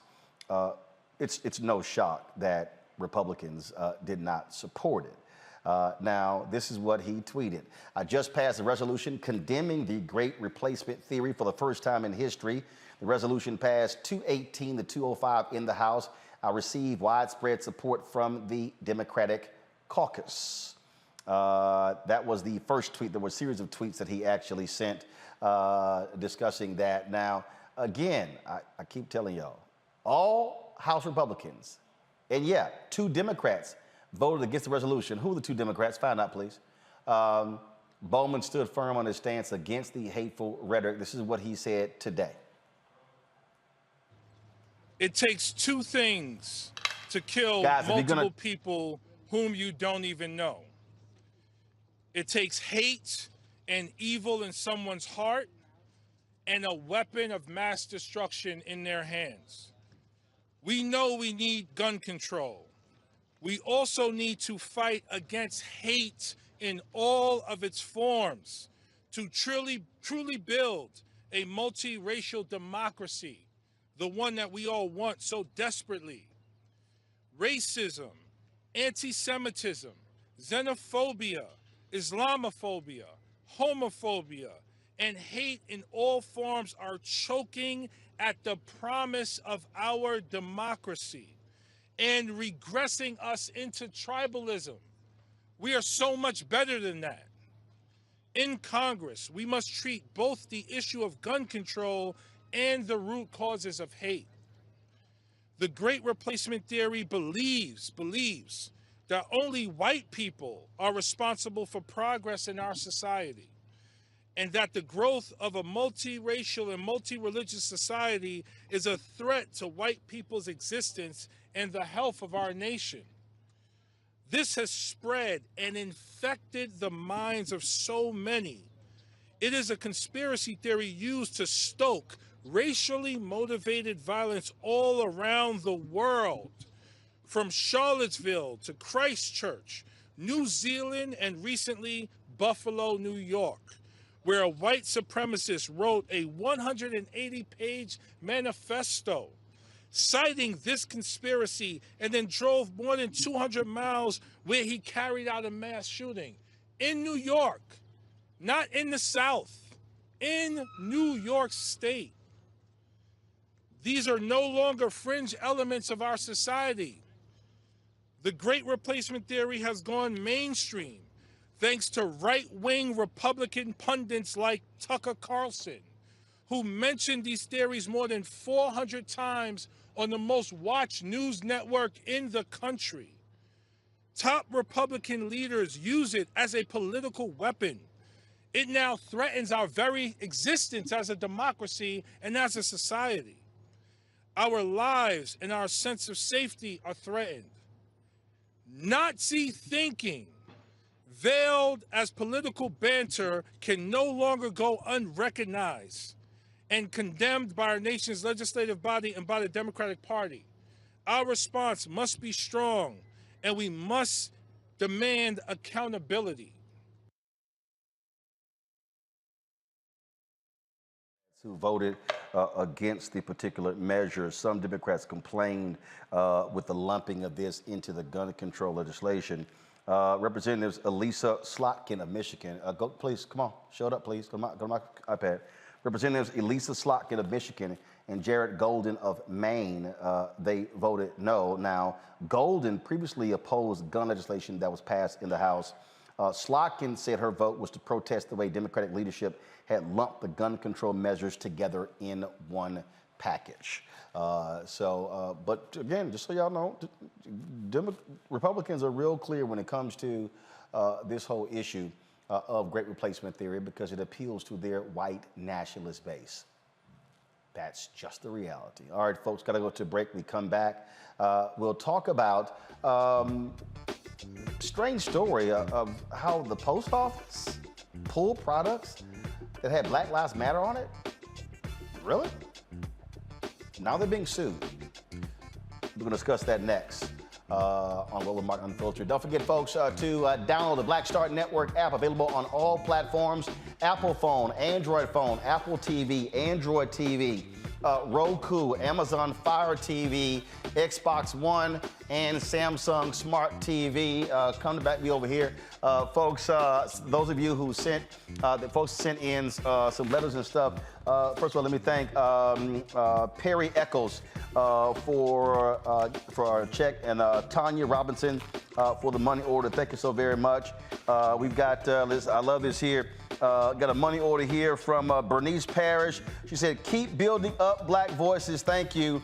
And so I love how she said, boom, she put in how much she's paid, what her balance is. And so I appreciate that. Thank you so very much. And I told y'all, our supporters give to us in many different ways, and we appreciate every single dollar. Let me see here. There's a money order here from Dr. Karen Cudge. She says, thank you for expressing the best perspectives of Black people on your show so eloquently. I'm still moved by the ideas you expressed following the Chris Rock slap incident. I especially appreciated how you spoke to brothers directly and gave an example of how Will Smith could have handled the matter while defending his wife and acknowledging the pain of Black women related to hair issues. Your wisdom is rare and deeply appreciated. In close, please find another token of support. And so we certainly appreciate that. Thank you so very much. Let's see here. We got a long letter here, y'all. They sent in some photos and they sent in a check as well. So this is Betty Knowles. Betty, I appreciate that. And so let's see here. So Betty sent us like family photos. Who is this? This is Jeremiah. And so, okay, y'all gonna like this one here. So, okay, I gotta do this one here. I gotta walk up to the camera. So, Jeremiah. So this is a pretty funny one here. Okay, Anthony, No, I gotta do it a separate way. So I gotta do something different. Hold on. Y'all gonna get a kick out of this one here. Reese, I don't know if your baby do this. I don't know. So it looks like when we are on the show, Jeremiah is all up on the TV screen watching Uncle Roro do what he do. So Betty sent in the photos showing me how Lil Man is all up on the television when we are live. So Betty, so Jeremiah is 1 year old. See, I told y'all got to get him young.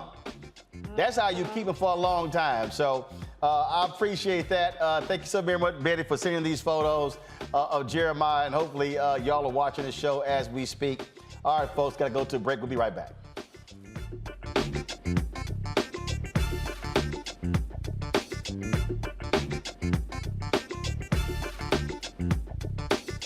A powerful movement is rising across America.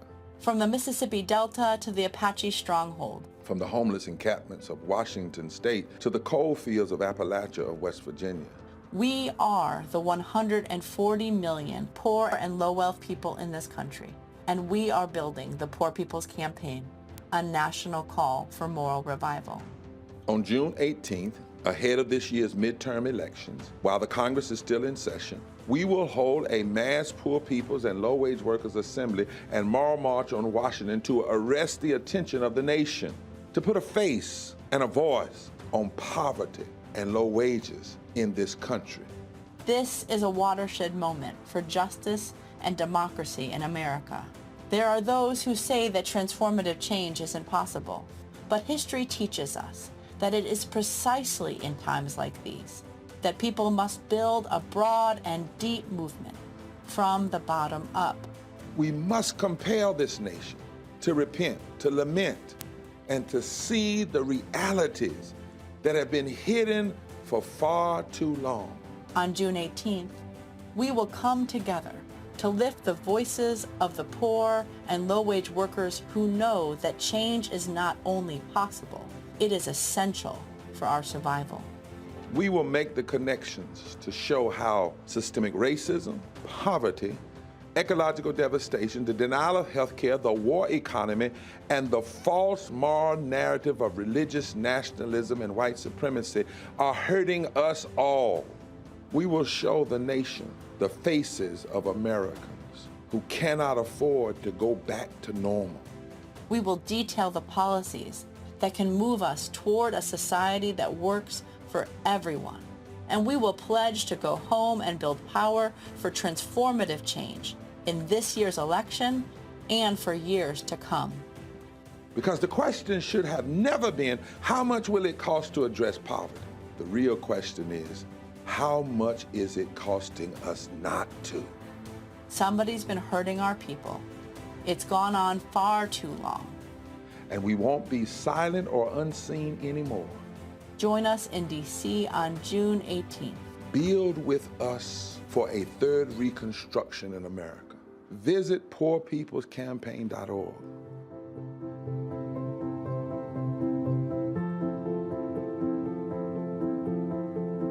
What's up, y'all? I'm Will Packer. Hello, I'm Bishop T.D. Jakes. What up, Lana Well, and you are watching Roland Martin Unfiltered.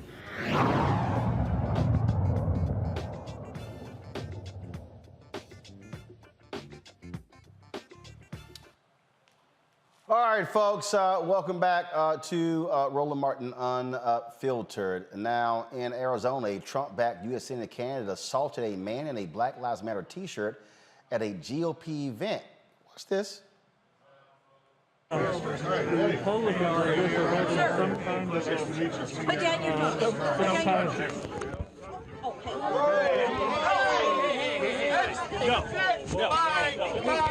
Hey, get him out of here. Hey. Right now. Out. Get out. Okay, lock the door. Come on in. You can't hit a woman. What the hell's wrong with you? Who do you think you are? Move. You know what? I'm a retired policeman. Your conduct is appalling. Masters claimed the 73-year-old protester punched a woman moments before the recording, and he had to intervene. This is the same Black Masters, Blake, who blamed gun violence in America on Black people. Yep, that's the same one. And of course, there's no shock that that's who Donald Trump has endorsed for the United States Senate. This is one of the 4 seats Democrats hold right now that they are trying to hold on to in the midterm elections. Yeah, that's today's Republican Party. Just so you know. You see right there how people really get all bent out of shape when it comes to Black Lives Matter. We've seen people actually try to paint over images on streets where they have it. Just outside of our studios here in Washington, D.C., we're on Black Lives Matter Plaza, and some have called for that to be taken up. Well, a California businessman is suing the U.S. Postal Service for seizing boxes containing Black Lives Matter masks. Renee Cadone's shipment to demonstrators in St. Louis, Washington, D.C., New York City, and Minneapolis were labeled seized by law enforcement in 2020.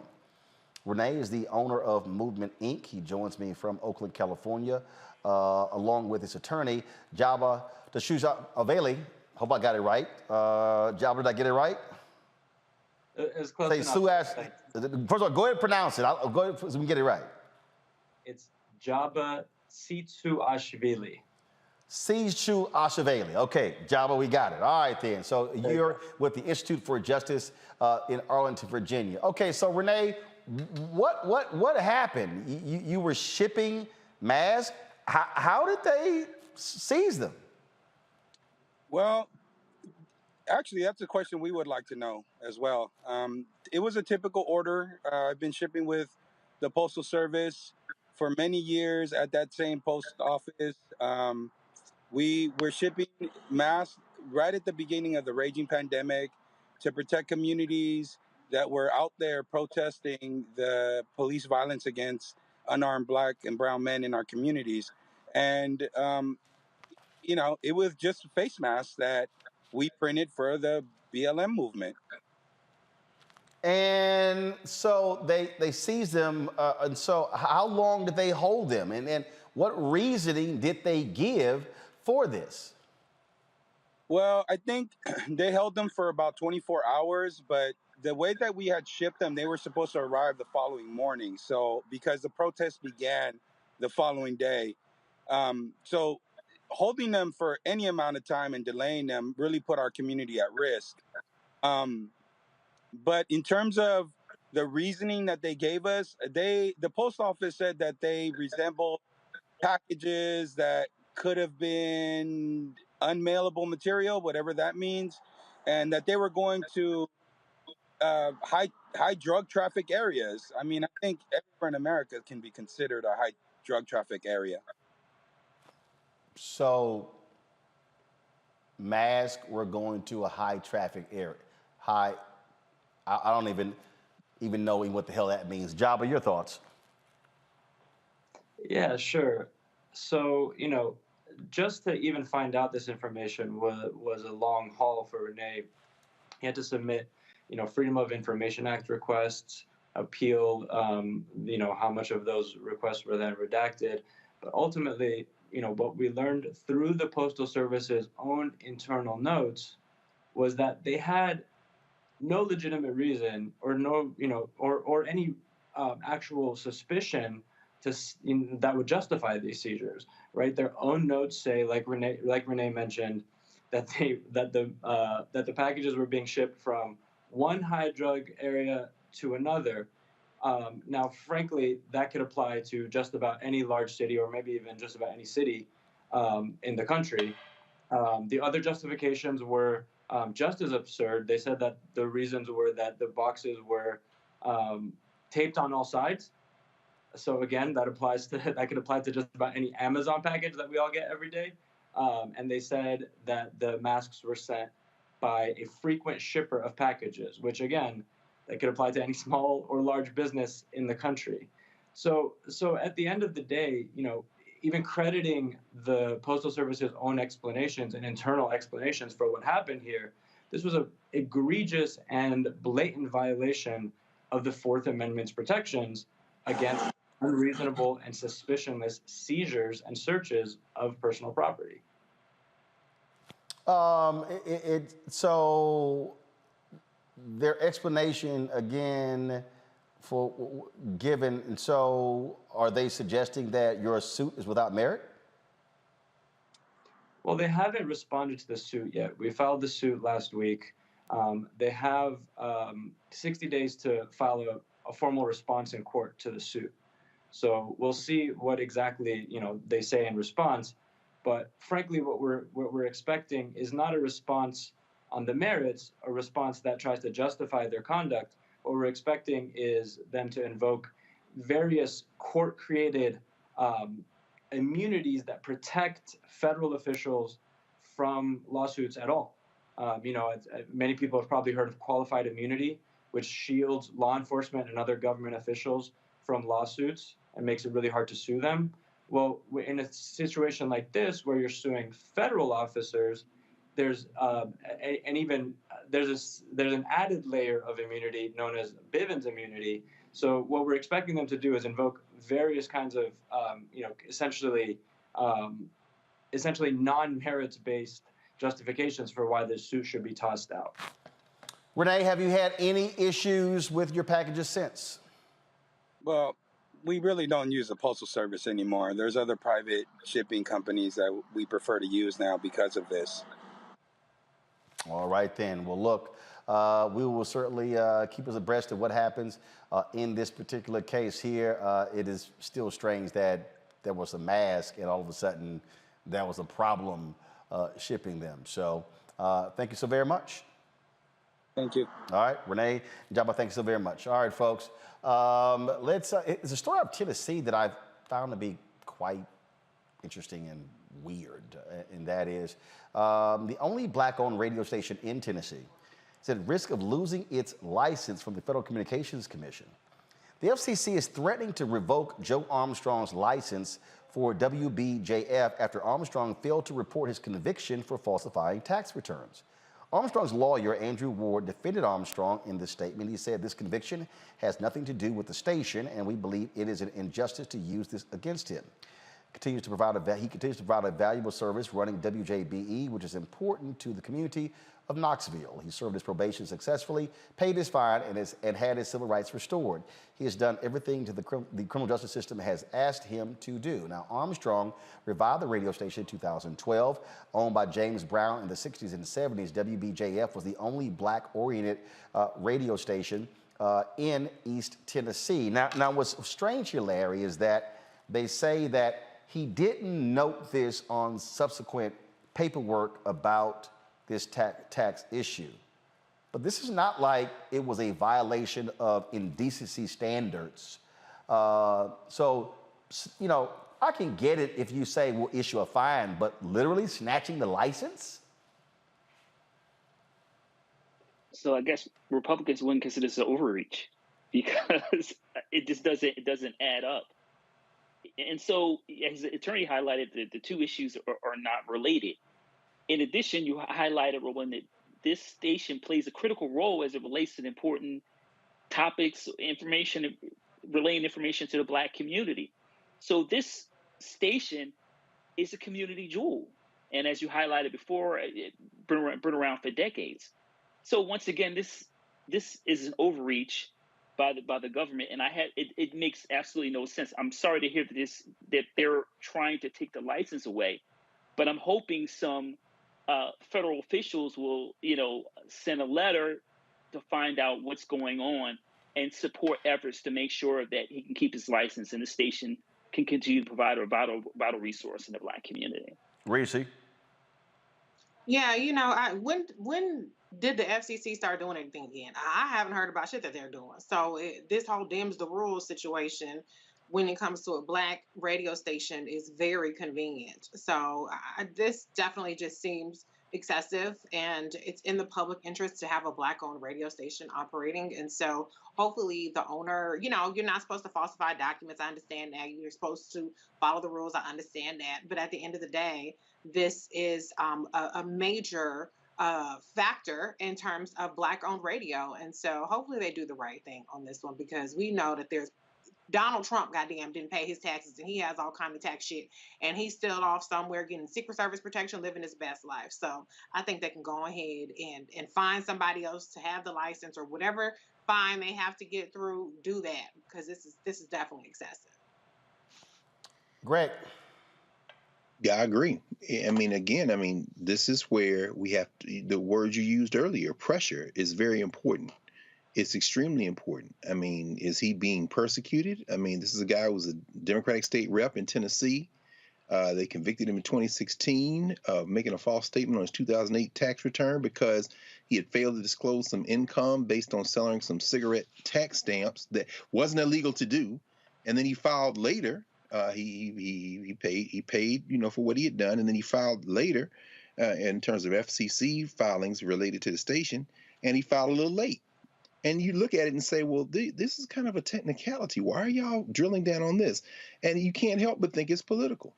And parenthetically, the previous story that you covered, Roland, talking there about the brother from the West Coast, you heard the counselor evoke the Bivens rule. This is what Reese was talking about. This is what Reese was talking about at the beginning of the show, the Egbert versus Boulay decision that the Supreme Court put down yesterday, on the Fourth Amendment, unreasonable search and seizure.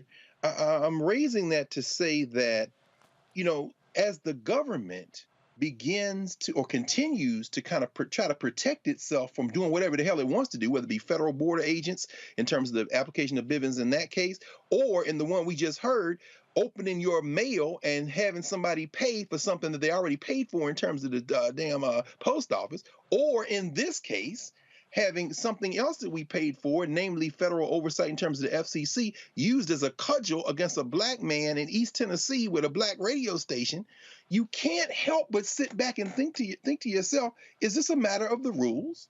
Or is this just a matter of politics being played?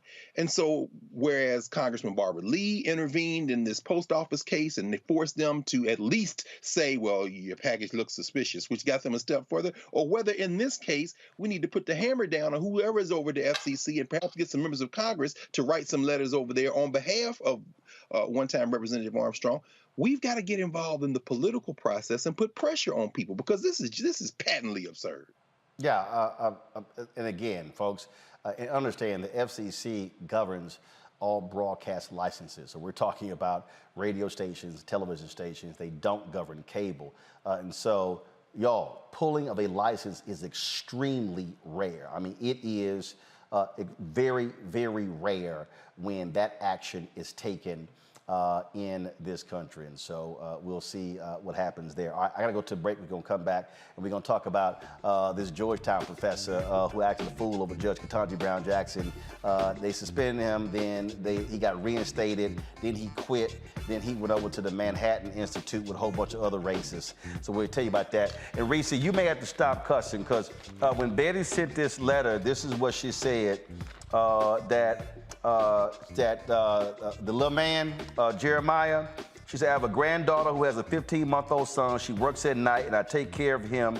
Night she works. He's an energetic and intelligent boy. He comes running when he hears your music. He loves to look at you on your introduction to your show. His name is Jeremiah, and he is so excited and happy when he sees you, as you can tell by the pictures I enclosed. He pays attention to everything you say.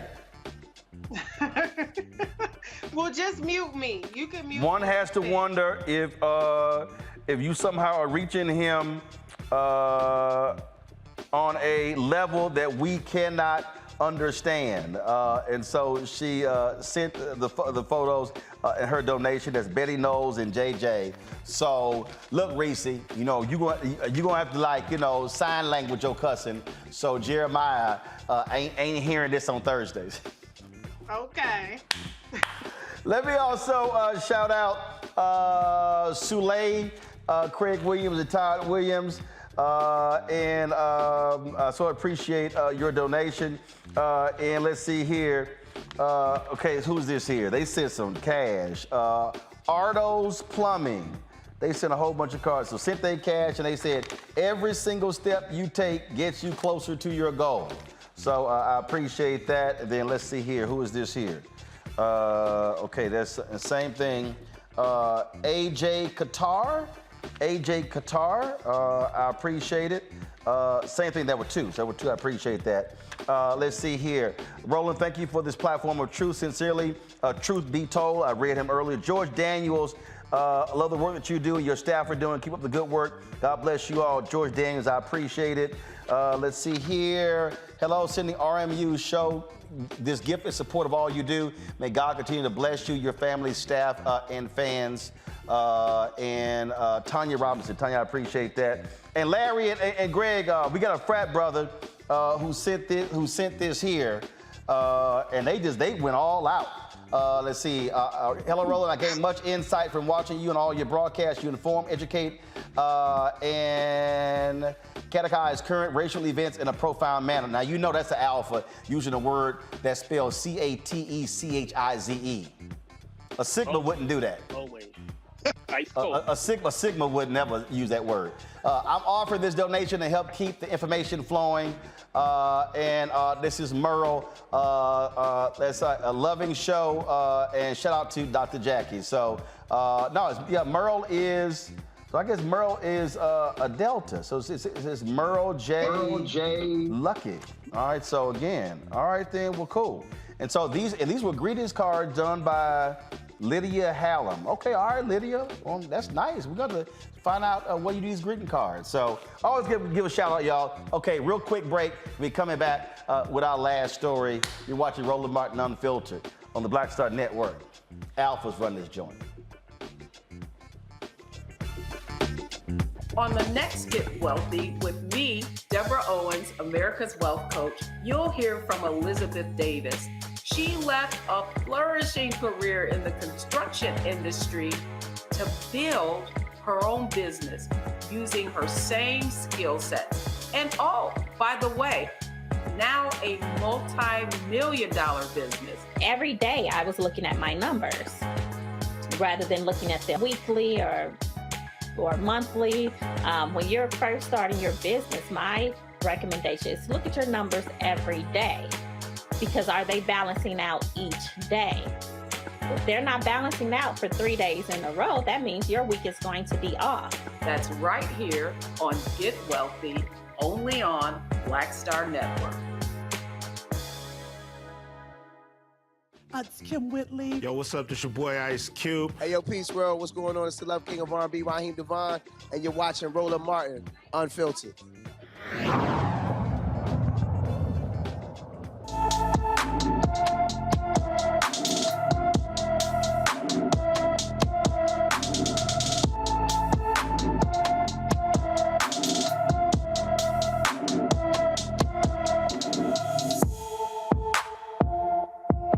Dacilla Lewis of Tallahassee, Florida, has been missing since June 6, 2022. The 15-year-old is 4 feet 11 inches tall, weighs 90 pounds, with black hair and brown eyes.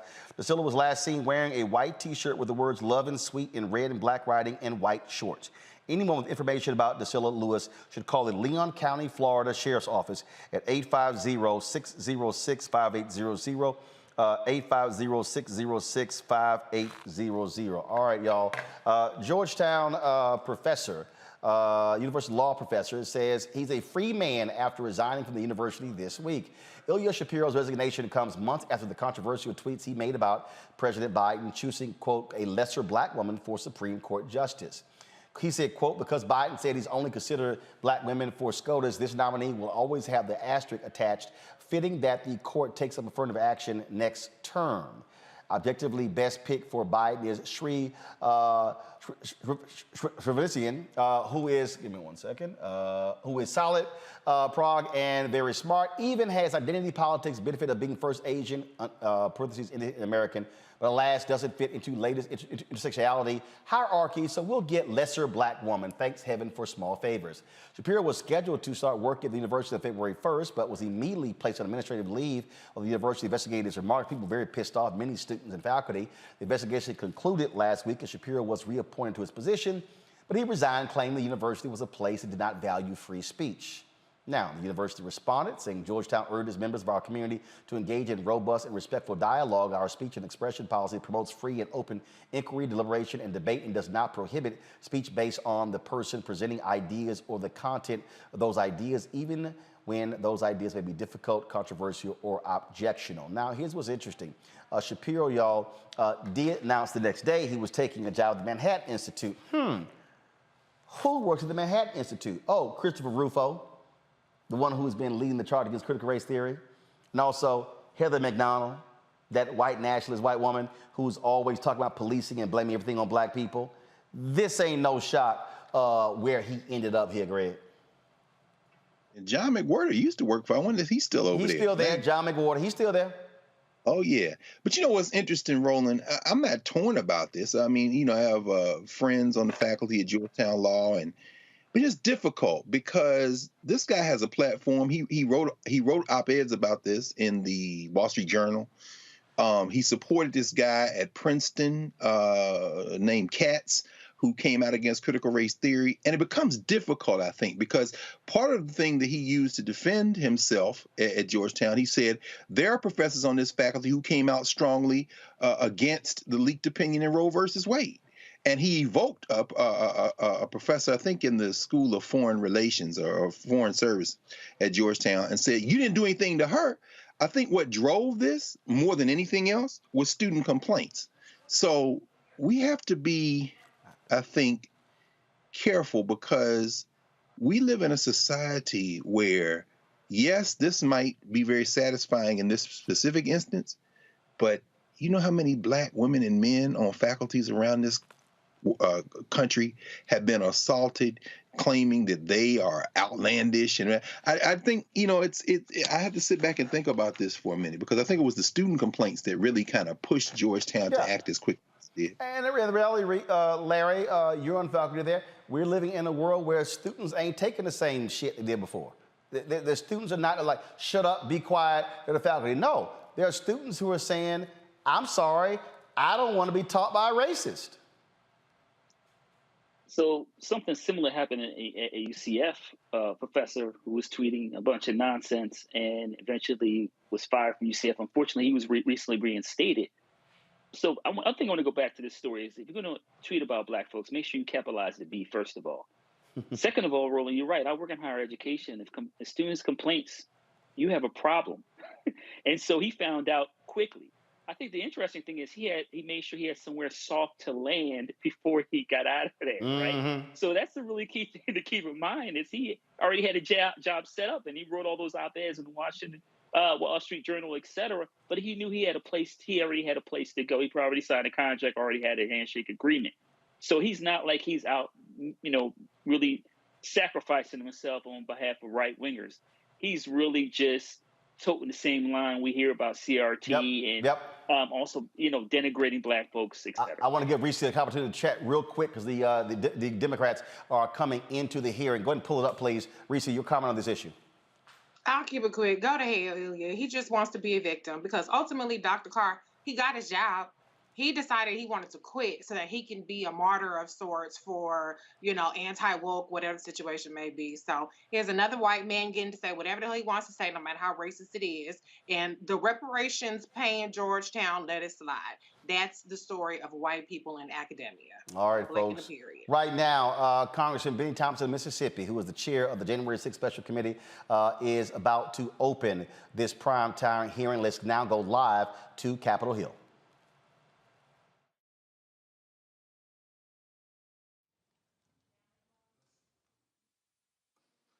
The Select Committee to investigate the January 6th attack on the United States Capitol will be in order. Without objection, the chair is authorized to declare that pursuant to House Deposition Authority Regulation 10, the chair announces the committee's approval to release the deposition material presented during tonight's hearing. Thanks to everyone watching tonight for sharing part of your evening to learn the facts and causes of the events leading up to and including the violent attack on January 6, 2021. Our democracy, electoral system, and country. I'm Benny Thompson, chairman of the January 6, 2021 committee. I was born, raised, and still live in Bolton, Mississippi, a town with a population of 521, which is midway between Jackson and Vicksburg, Mississippi, and the Mississippi River. I'm from a part of the country where people justify the actions of slavery, the Ku Klux Klan, and lynching. I'm reminded of that dark history as I hear voices today try and justify the actions of the insurrectionists on January 6, 2021. Over the next few weeks, hopefully you will get to know the other members, my colleagues up here, and me. We represent a diversity of communities from all over the United States, rural areas and cities, East Coast, West Coast, and the Heartland. All of us have one thing in common. We swore the same oath. That same oath that all members of Congress take upon taking office and afterwards every 2 years if they are reelected. We swore an oath to defend the Constitution against all enemies, foreign and domestic. The words of the current oath taken by employee takes have their roots in the Civil War. Throughout our history, the United States has fought against foreign enemies to preserve our democracy, electoral system, and country. When the United States Capitol was stormed and burned in 1814, foreign enemies were responsible. Afterward, in 1862, when American citizens had taken up arms against this country, Congress adopted a new oath to help make sure no person who had supported the rebellion could hold a position of public trust. Therefore, congresspersons and United States federal government employees were required for the first time to swear an oath to defend the Constitution against all enemies, foreign and domestic. That oath was put to test on January 6, 2021. The police officers who held the line that day honored their oath. Many came out of that day bloodied and broken. They still bear those wounds, visible and invisible. They did their duty. They repelled the mob and ended the occupation of the Capitol. They defended the Constitution against domestic enemies so that Congress could return, uphold our own oath, and count your votes to ensure the transfer of power, just as we've done for hundreds of years. But unlike in 1814, it was domestic enemies of the Constitution who stormed the Capitol and occupied the Capitol, who sought to thwart the will of the people to stop the transfer of power. And so they did, so at the encouragement of the President of the United States. The President of the United States trying to stop the transfer of power, a precedent that had stood for 220 years, even as our democracy had faced its most difficult tests. Thinking back again to the Civil War in the summer of 1864, the President of the United States believed we would be doomed to his bid for re-election. He believed his opponent, General George McClellan, would wave the white flag when it came to preserving the Union. But even with that grim fate hanging in the balance, President Lincoln was ready to accept the will of the voters, come what may. He made a quiet pledge. He wrote down the words, "This morning, as for some days past, it seems exceedingly probable that this administration will not be reelected. Then it will be my duty to so cooperate with the president-elect. It will be my duty." Lincoln sealed that memo and asked his cabinet secretaries to sign it sight unseen. He asked them to make the same commitment he did, to accept defeat if indeed defeat was the will of the people, to uphold the rule of law, to do the president who came before him did. Donald Trump lost the presidential election in 2020. The American people voted him out of office. It was not because of a rigged system. It was not because of voter fraud. Don't believe me? Hear what his former Attorney General had to say about it. I warn those who watching that this contains strong language. Just what I've been through. I had 3 discussions with the president that I can recall. One was on November 23rd, one was on December 1st, and one was on December 14th. And I've been through sort of the give and take of those discussions. And in that context, I made it clear I did not agree with the idea of saying the election was stolen and putting out this stuff, which I told the president was bullshit.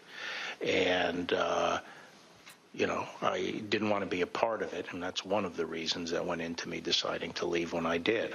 I observed, I think it was on December 1st, that, how can you can't live in a world where the incumbent administration stays in power based on its view, unsupported by specific evidence, that there was fraud in the election. Bill Barr, on Election Day 2020, he was the Attorney General of the United States, the top law enforcement official in the country, telling the president exactly what he thought about claims of a stolen election. Donald Trump had his days in court to challenge the results. He was within his rights to seek those judgments. In the United States, law-abiding citizens have those tools for pursuing justice. He lost in the courts, just as he did at the ballot box. And in this country, That's the end of the line. But for Donald Trump, that was only the beginning of what became a sprawling, multi-step conspiracy aimed at overturning the presidential election, aimed at throwing out the votes of millions of Americans, your votes, your voice in our democracy, and replacing the will of the American people with his will to remain in power after his term ended. Donald Trump was at the center of this conspiracy, and ultimately, Donald Trump, the President of the United States, spurred a mob of domestic enemies of the Constitution to march down the Capitol and subvert American democracy. Any legal jargon you hear about seditious conspiracy, obstruction of an official proceeding, conspiracy to defraud the United States boils down to this. January 6th was the culmination of an attempted coup, a brazen attempt, as one rioter put it shortly after January 6th, to overthrow. The violence was no accident. It represented Trump's last stand, most desperate chance to halt the transfer of power. Now, you may hear those words and think, this is just another political attack on Donald Trump by people who don't like him. That's not the case. My colleagues and I all wanted an outside independent commission to investigate January 6th, similar to what we had after 9/11. But after first agreeing to the idea, Donald Trump's allies in Congress put a stop to it. Apparently, they don't want January 6th investigated at all. And in the last 17 months, many of those same people have tried to whitewash what happened on January 6th, to rewrite history, call it a tourist visit, label it legitimate political discourse. Donald Trump and his followers have adopted the words of the songwriter, "Do you believe me or your lying eyes?" We can't sweep what happened under the rug. The American people deserve answers.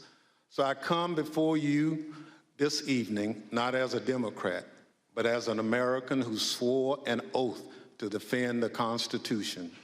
The Constitution doesn't protect just Democrats or just Republicans. It protects all of us, we the people. And this scheme was an attempt to undermine the will of the people. So tonight, and over the next few weeks, we're going to remind you of the reality of what happened that day. But our work must do much more than just look backwards. Because of our democracy remains in danger, the conspiracy to thwart the will of the people is not over. There are those in this audience who thirst for power but have no love or respect for what makes America great: devotion to the Constitution, allegiance to the rule of law, our shared journey to build a more perfect union. January 6th and the lies that led to insurrection have put 2.5 centuries of constitutional democracy at risk. The world is watching what we do here. America has long been expected to be a shining city on the hill, a beacon of hope and freedom, a model for others when we are at our best. How can we play that role when our house is in such disorder? We must confront the truth with candor, resolve, and determination. We need to show that we are worthy of the gifts that are the birthright of every American. That begins here, and it begins now, with a true accounting of what happened and what led to the attack on our Constitution and our democracy. In this moment, when the dangers of our Constitution and our democracy loom large, nothing could be more important.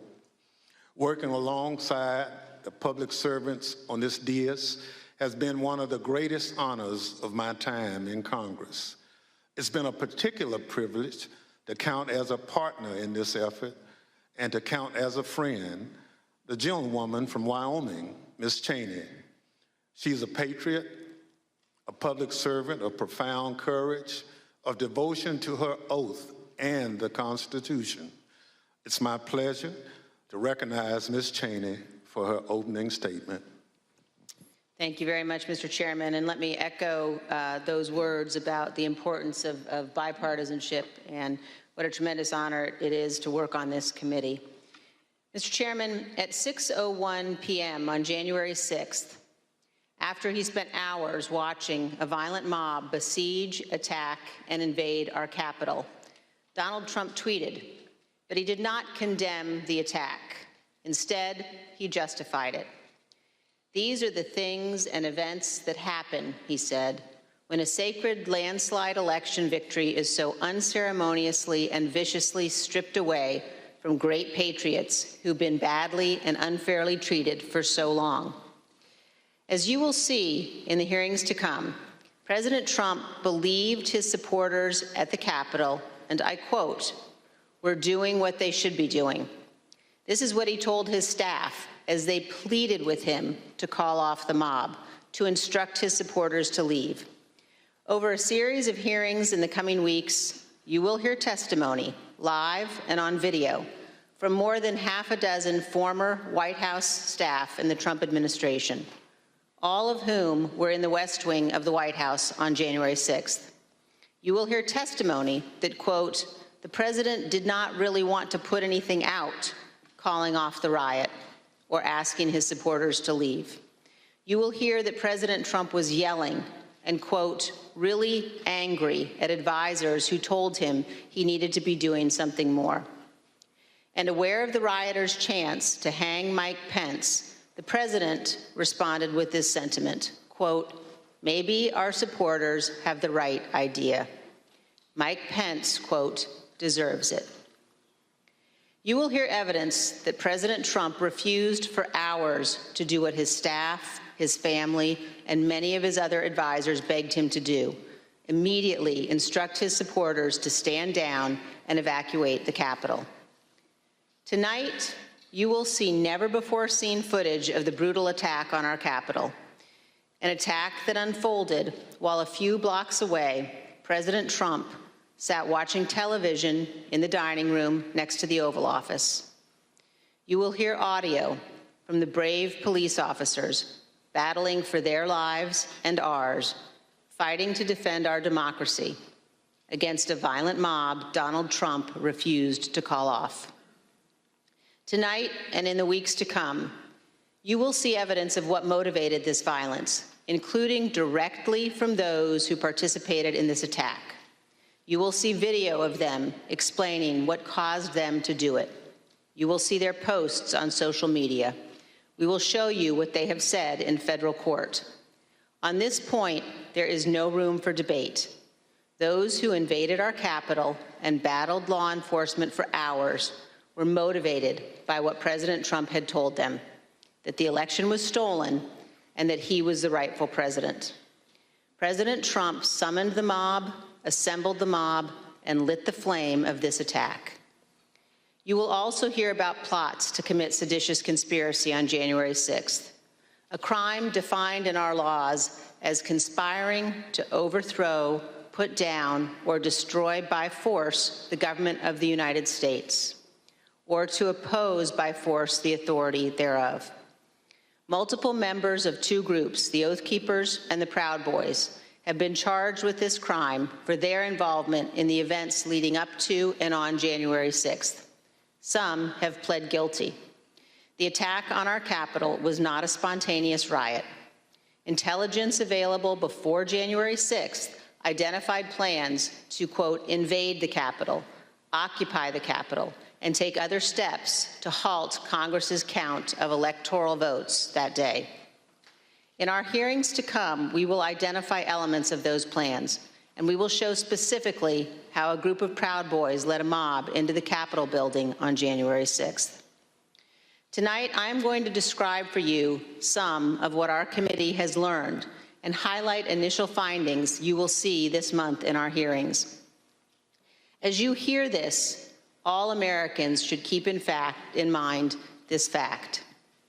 On the morning of January 6th, President Donald Trump's intention was to remain President of the United States, despite the lawful outcome of the 2020 election and in violation of his constitutional obligation to relinquish power. Over multiple months, Donald Trump oversaw and coordinated a sophisticated 7-part plan to overturn the presidential election and prevent the transfer of presidential power. In our hearings, you will see evidence of each element of this plan. In our second hearing, you will see that Donald Trump and his advisors knew that he had in fact lost the election. But despite this, President Trump engaged in a massive effort to spread false and fraudulent information to convince huge portions of the U.S. population that fraud had stolen the election from him. This was not true. Jason Miller was a senior Trump campaign spokesman. In this clip, Miller describes a call between the Trump campaign's internal data expert and President Trump a few days after the 2020 election. I was in the Oval Office, and at some point in the conversation, Matt Oskowski, who is the lead data person, was brought on, and I remember he delivered to the president pretty blunt terms that he was going to lose. And that was based, Mr. Miller, on Matt and the data team's assessment of the sort of county by county, state by state results as reported? Correct. Alex Cannon was one of President Trump's campaign lawyers. He previously worked for the Trump Organization. One of his responsibilities was to assess allegations of election fraud in November 2020. Here is one sample of his testimony discussing what he told White House Chief of Staff Mark Meadows. I remember a call with Mr. Meadows, where Mr. Meadows was asking me what I was finding and if I was finding anything. And I remember sharing with him that we weren't finding anything that would be sufficient to change the results in any of the key states. When was that conversation? Probably in November, mid to late November. I think it was before my child was born. And what was Mr. Meadows' reaction to that information? I believe the words he used were, "So there's no there there." There's no there there. The Trump campaign's general counsel, Matt Morgan, gave similar testimony. He explained that all of the fraud allegations and the campaign's other election arguments taken together and viewed in the best possible light for President Trump could still not change the outcome of the election. President Trump's Attorney General Bill Barr also told Donald Trump his election claims were wrong. Repeatedly told the president in no uncertain terms that I did not see evidence of fraud and that would have affected the outcome of the election. And frankly, a year and a half later, I haven't seen anything to change my mind on that. Attorney General Barr also told President Trump that his allegations about Dominion voting machines were groundless.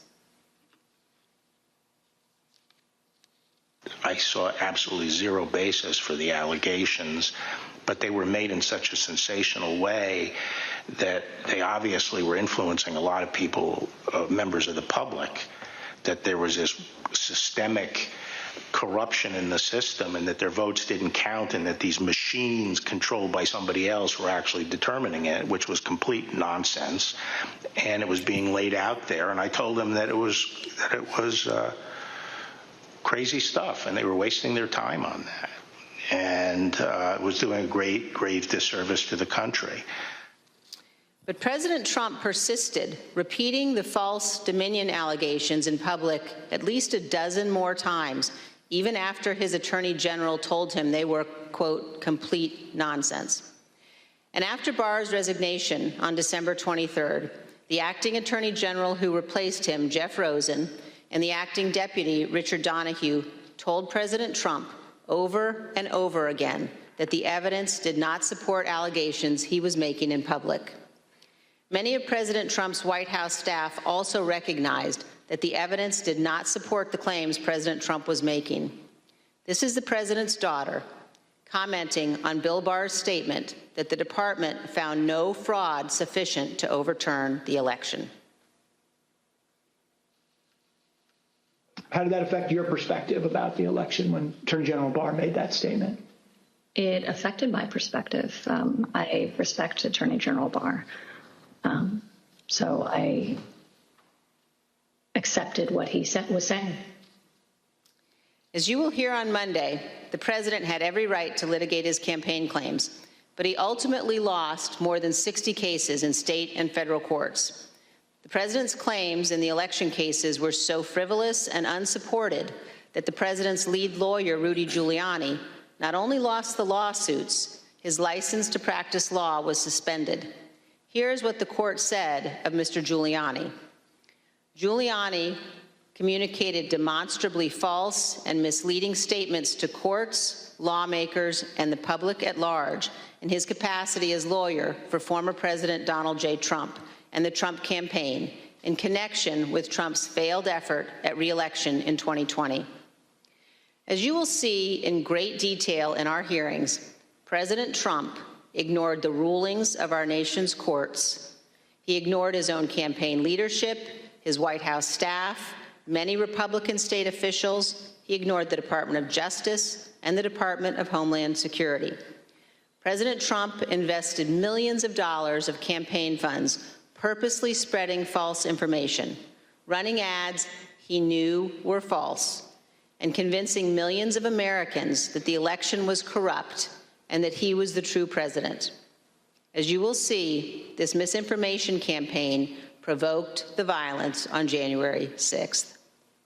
In our third hearing, you will see that President Trump corruptly planned to replace the Attorney General of the United States so the U.S. Justice Department would spread his false stolen election claims. In the days before January 6th, President Trump told his top Justice Department officials, quote, "Just say the election was corrupt and leave the rest to me and the Republican congressman." Senior Justice Department officials, men he had appointed, told him they could not do that because it was not true. So President Trump decided to replace them. He offered Jeff Clark, an environmental lawyer at the Justice Department, the job of acting Attorney General. President Trump wanted Mr. Clark to take a number of steps, including sending this letter to Georgia and 5 other states, saying the U.S. Department of Justice had, quote, identified significant concerns that may have impacted the outcome of the election. This letter is a lie. The Department of Justice had, in fact, repeatedly told President Trump exactly the opposite, that they had investigated his stolen election allegations and found no credible fraud that could impact the outcome of the election. This letter and others like it would have urged multiple states to withdraw their official and lawful electoral votes for Biden. Acting Deputy Attorney General Richard Donahue described Jeff Clark's letter this way, quote, "This would be a grave step for the department to take and could have tremendous constitutional, political, and social ramifications for this country." The committee agrees with Mr. Donahue's assessment. Had Clark assumed the role of Attorney General in the days before January 6th and issued these letters, the ramifications could indeed have been grave. Mr. Donahue also said this about Clark's plan. And I recall toward the end saying, what you're proposing is nothing less than the United States Justice Department meddling in the outcome of a presidential election. In our hearings, you will hear firsthand how the senior leadership of the Department of Justice threatened to resign, how the White House counsel threatened to resign, and how they confronted Donald Trump and Jeff Clark in the Oval Office. The men involved, including Acting Attorney General Jeff Rosen and Acting Deputy Attorney General Richard Donahue, were appointed by President Trump. These men honored their oaths of office, they did their duty, and you will hear from them in our hearings. By contrast, Jeff Clark has invoked his Fifth Amendment privilege against self-incrimination and refused to testify. Representative Scott Perry, who was also involved in trying to get Clark appointed as Attorney General, has refused to testify here. As you will see, Representative Perry contacted the White House in the weeks after January 6th to seek a presidential pardon. Multiple other Republican congressmen also sought presidential pardons for their roles in attempting to overturn the 2020 election. In our fourth hearing, we will focus on President Trump's efforts to pressure Vice President Mike Pence to refuse to count electoral votes on January 6th. Vice President Pence has spoken publicly about this. President Trump is wrong. I had no right to overturn the election. The presidency belongs to the American people and the American people alone. And frankly, there is no idea more un-American than the notion that any one person could choose the American president. What President Trump demanded that Mike Pence do wasn't just wrong, it was illegal and it was unconstitutional. You will hear this in great detail from the Vice President's former general counsel. Witnesses in these hearings will explain how the former Vice President and his staff informed President Trump over and over again that what he was pressuring Mike Pence to do was illegal. As you will hear, President Trump engaged in a relentless effort to pressure Pence, both in private and in public. You will see the evidence of that pressure from multiple witnesses, live and on video. Vice President Pence demonstrated his loyalty to Donald Trump consistently over 4 years, but he knew that he had a higher duty to the United States Constitution. This is testimony from the Vice President's Chief of Staff. So I think the Vice President was proud of his 4 years of service, and he felt like much had been accomplished in those 4 years. And I think he was proud to have stood beside the President for all that had been done. But I think he ultimately knew that his fidelity to the Constitution was his first and foremost oath. And that's what he articulated publicly, and I think that that's what he felt. His fidelity to the Constitution was more important than his fidelity to President Trump and his desire. The oath he took. Yep. Yes. You'll also hear about a lawyer named John Eastman. Mr. Eastman was deeply involved in President Trump's plans. You'll hear from former Fourth Circuit federal judge Michael Ludig, a highly respected leading conservative judge. John Eastman clerked for Judge Ludig. Judge Ludig provided counsel to the Vice President's team in the days before January 6th. The judge will explain how Eastman, quote, was wrong at every turn. And you will see the email exchanges between Eastman and the Vice President's counsel as the violent attack on Congress was underway. Mr. Jacob said this to Mr. Eastman: "Thanks to your bullshit, we are under siege." You will also see evidence that John Eastman did not actually believe the legal position he was taking. In fact, a month before the 2020 election, Eastman took exactly the opposite view on the same legal issues. In the course of the Select Committee's work to obtain information from Mr. Eastman, we have had occasion to present evidence to a federal judge. The judge evaluated the facts, and he reached the conclusion that President Trump's efforts to pressure Vice President Pence to act illegally by refusing to count electoral votes likely violated 2 federal criminal statutes. And the judge also said this: if Dr. Eastman and President Trump's plan had worked, it would have permanently ended the peaceful transition of power, undermining American democracy and the Constitution. If the country does not commit to investigating and pursuing accountability for those responsible, the court fears January 6th will repeat itself. Every American should read what this federal judge has written.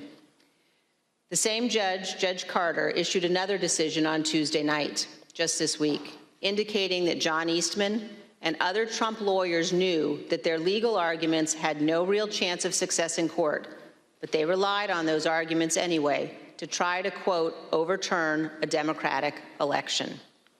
And you will hear that while Congress was under attack on January 6th and the hours following the violence, the Trump legal team in the Willard Hotel War Room continued to work to halt the count of electoral votes. In our fifth hearing, you will see evidence that President Trump corruptly pressured state legislators and election officials to change election results. You will hear additional details about President Trump's call to Georgia officials, urging them to, quote, find 11,780 votes, votes that did not exist, and his efforts to get states to rescind certified electoral slates without factual basis and contrary to law.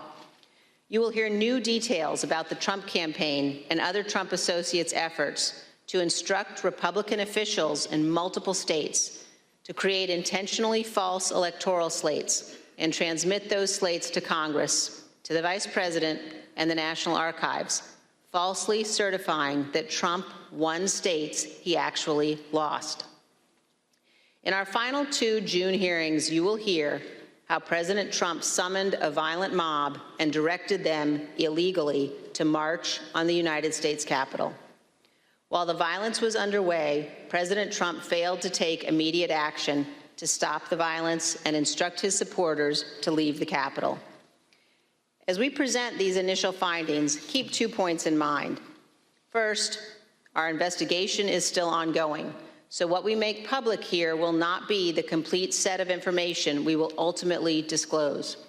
And second, the Department of Justice is currently working with cooperating witnesses and has disclosed to date only some of the information it has identified from encrypted communications and other sources. On December 18, 2020, a group, including General Michael Flynn, Sidney Powell, Rudy Giuliani, and others, visited the White House. They stayed late into the evening. We know that the group discussed a number of dramatic steps, including having the military seize voting machines and potentially rerun elections. You will also hear that President Trump met with that group alone for a period of time before White House lawyers and other staff discovered the group was there and rushed to intervene. A little more than an hour after Ms. Powell, Mr. Giuliani, General Flynn, and the others finally left the White House, President Trump sent the tweet on the screen now, telling people to come to Washington on January 6th. Be there, he instructed them. We'll be wild. As you will see, this was a pivotal moment. This tweet initiated a chain of events. The tweet led to the planning for what occurred on January 6th, including by the Proud Boys, who ultimately led the invasion of the Capitol and the violence on that day. The indictment of a group of Proud Boys alleges that they planned, quote, to oppose by force the authority of the government of the United States. And according to the Department of Justice, on January 6, 2021, the defendants directed, mobilized, and led members of the crowd onto the Capitol grounds and into the Capitol, leading to the dismantling of metal barricades, the destruction of property, the breaching of the Capitol building, and the assaults on law enforcement. Although certain former Trump officials have argued that they did not anticipate violence on January 6th, the evidence suggests otherwise.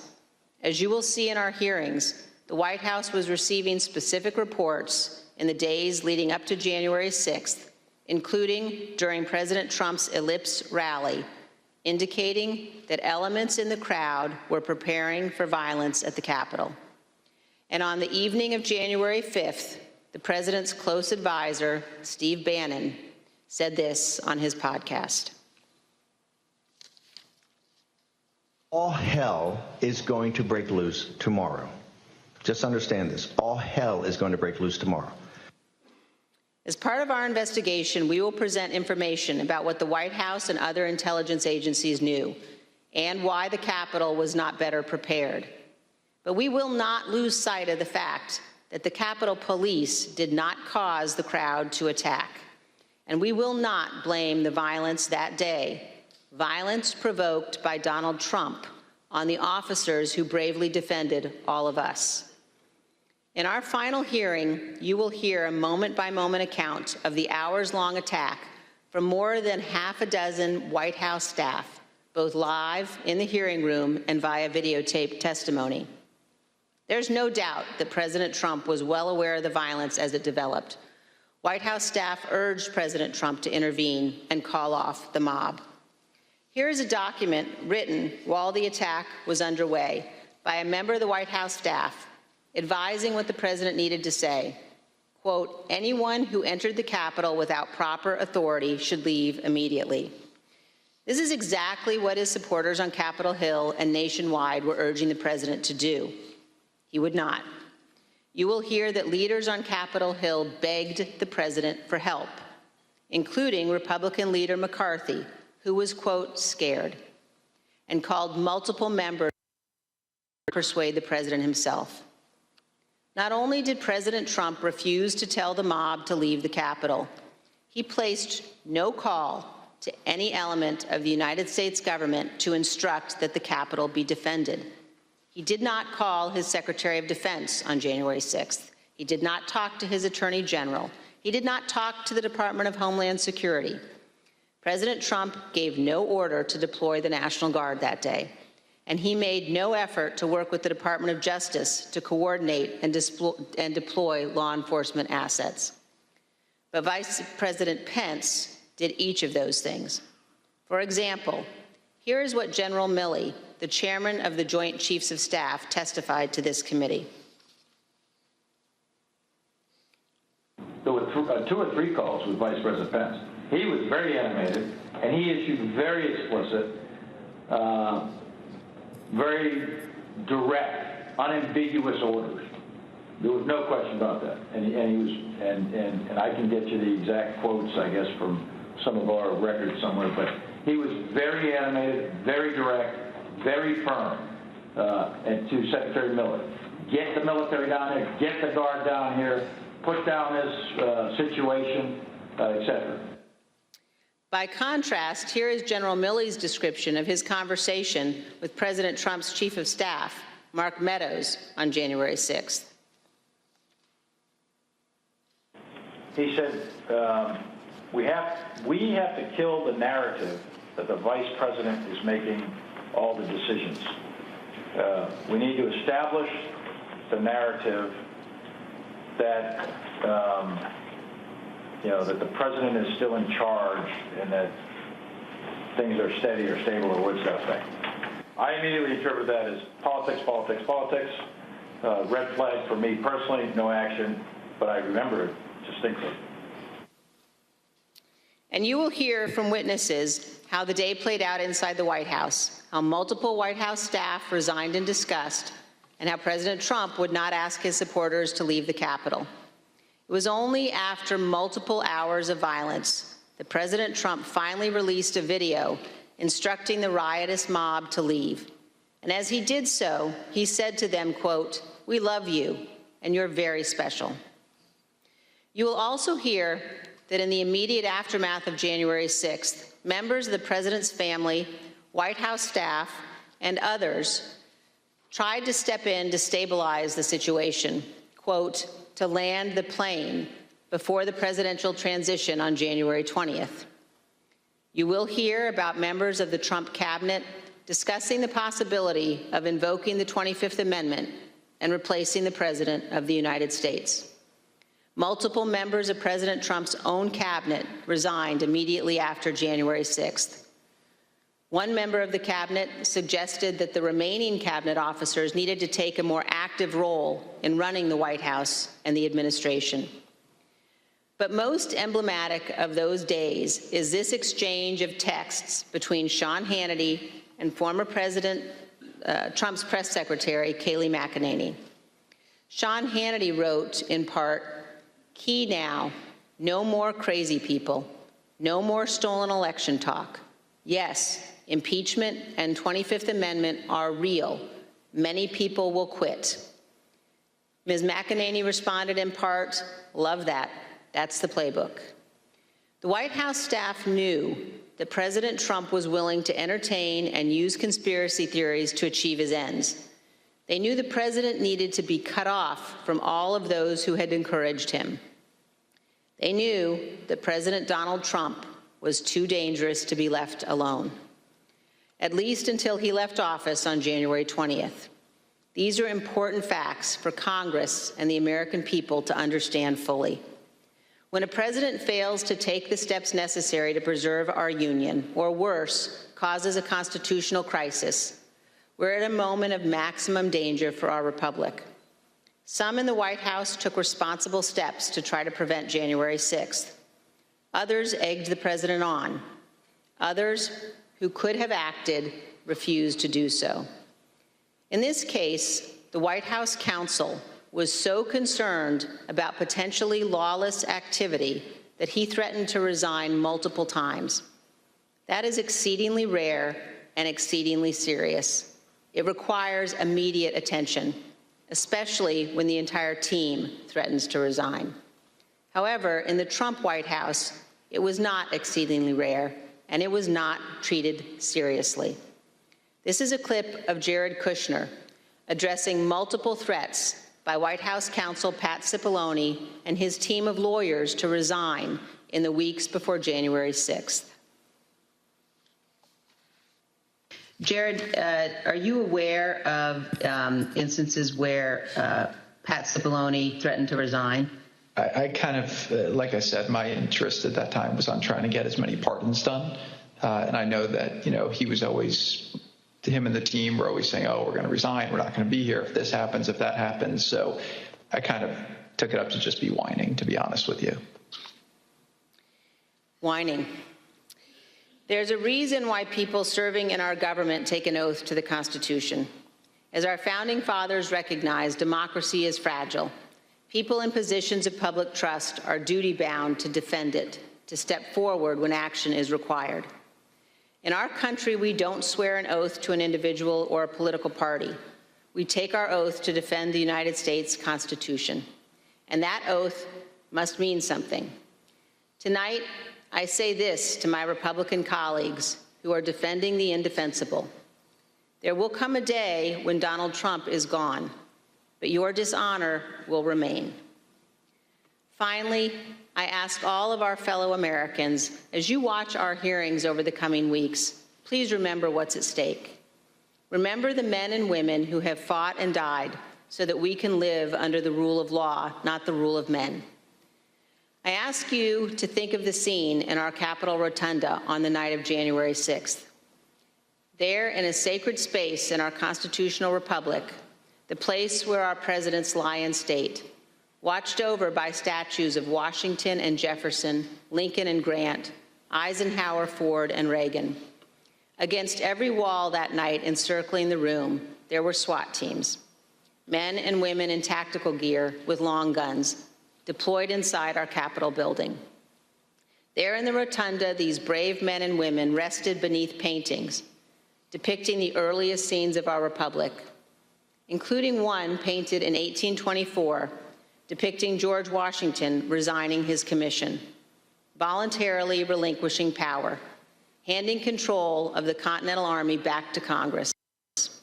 With this noble act, Washington set the indispensable example of the peaceful transfer of power, what President Reagan called nothing less than a miracle. The sacred obligation to defend this peaceful transfer of power has been honored by every American president, except one. As Americans, we all have a duty to ensure that what happened on January 6th never happens again, to set aside partisan battles, to stand together to perpetuate and preserve our great republic. Thank you, Mr. Chairman. As we provide answers to American people about January 6th, it's important that we remember exactly what took place. That this was no tourist visit to the Capitol. Most of the footage we are about to play has never been seen. The Select Committee obtained it as a part of our investigation. This isn't easy to watch. I want to warn everyone that this video includes violence and strong language. Without objection, I include in the record a video presentation of the violence of January 6th.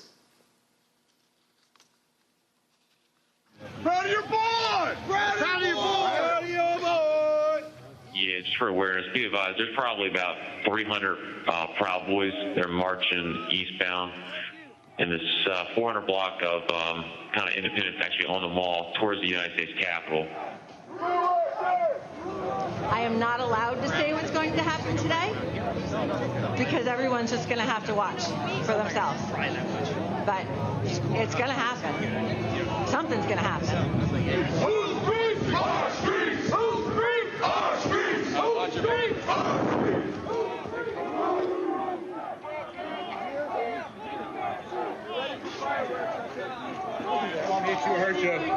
We are on your side. Don't make us go against you.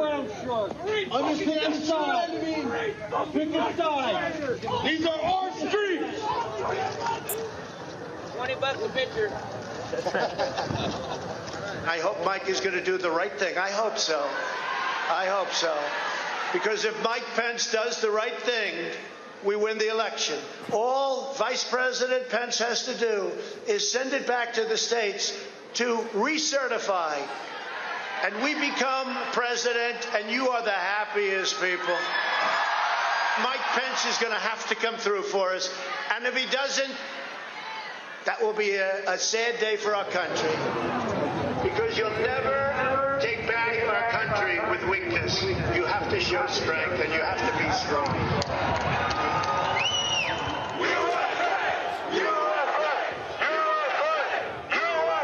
Cruiser 50, it does look like we're going to have an ad hoc march stepping off here. There's a crowd surge heading east. We love Trump! We love Trump! We love Trump! We love Trump! We love Trump! We love Trump! We love Trump! Mike Pence, I hope you're going to stand up for the good of our Constitution and for the good of our country. And if you're not, I'm going to be very disappointed in you. I will tell you right now.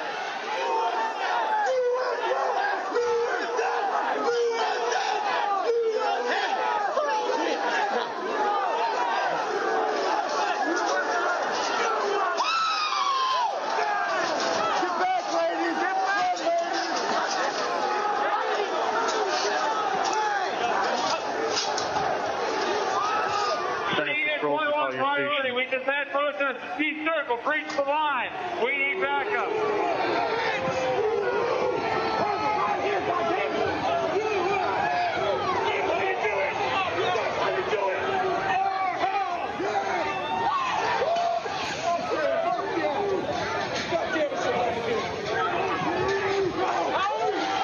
Madam Speaker, the Vice President and the United States Senate.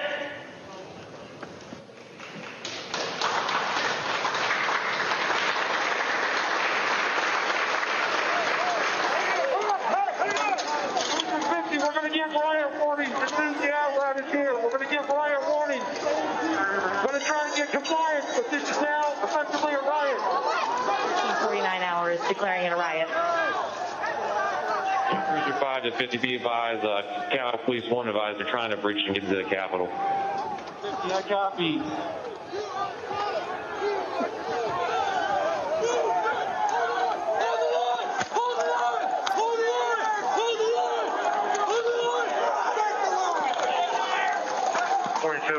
We're about 5 miles out. We're trying to make our way through all this.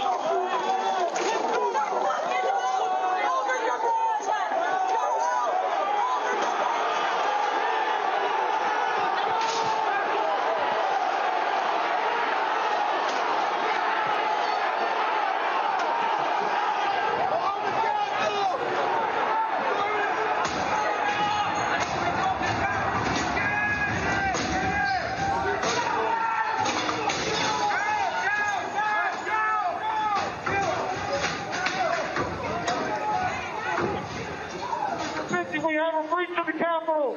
Breach of the Capitol to the upper level! Jack, be advised they're requesting additional resources on the east side as they've broken into that window and they're trying to kick it in.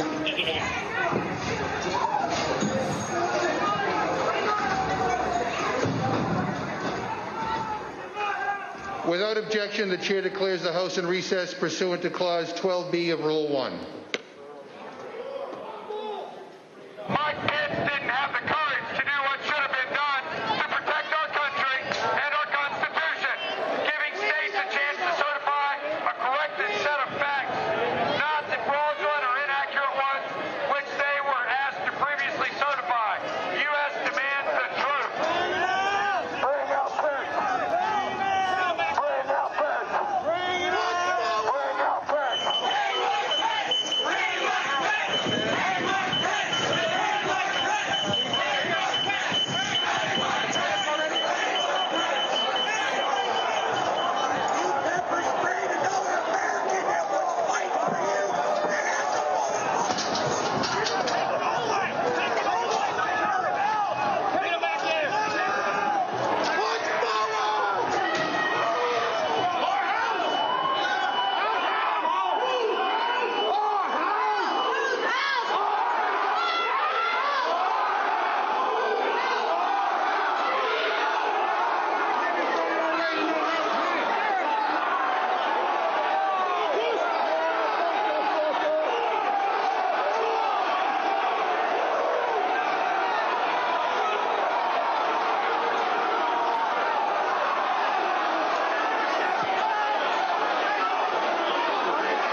We're gonna get too many fucking people. Look at this fucking vantage point, man. We're fucked.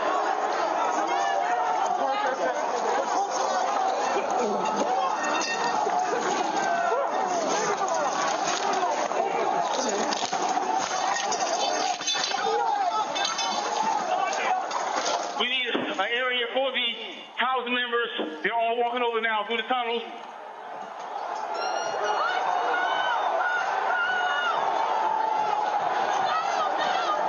We're trying to hold the upper deck.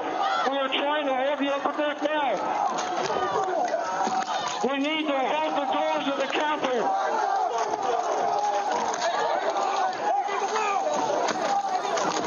I need court support.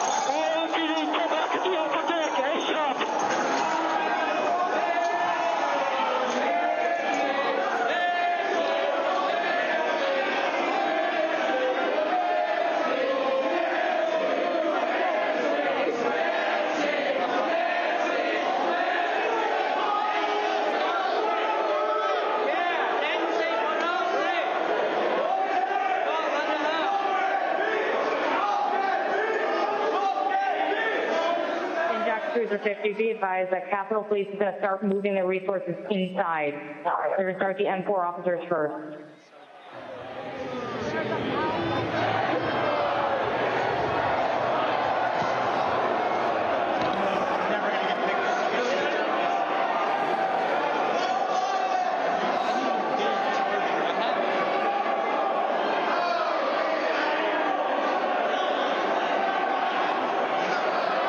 H208 with 4 members. The door's barricaded. There's people flooded the hallways outside. We have no way out. In fact, officers still remaining on the House floor, on the third floor, to use the subways themselves. It's time to evacuate so we can secure the members on the other side. Copy. It's up to us people now, the American people. What are you ready to do? One more time. What are you ready to do? And whatever it takes, I'll lay my life down if it takes. Absolutely. That's why we showed up today.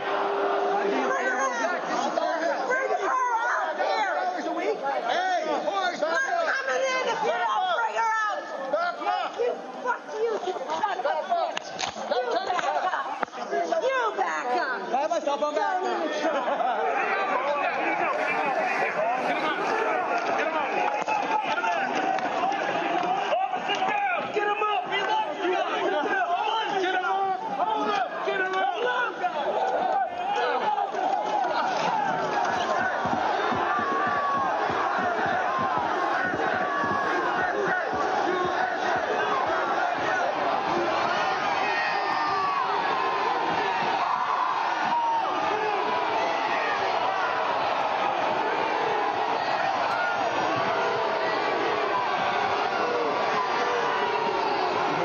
exchanging to send to that West Karen store for backup.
Pursuant to the order of the committee of tonight, the chair declares the committee in recess for a period of approximately 10 minutes.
Go to the back. Me too. Thanks.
committee will be in order.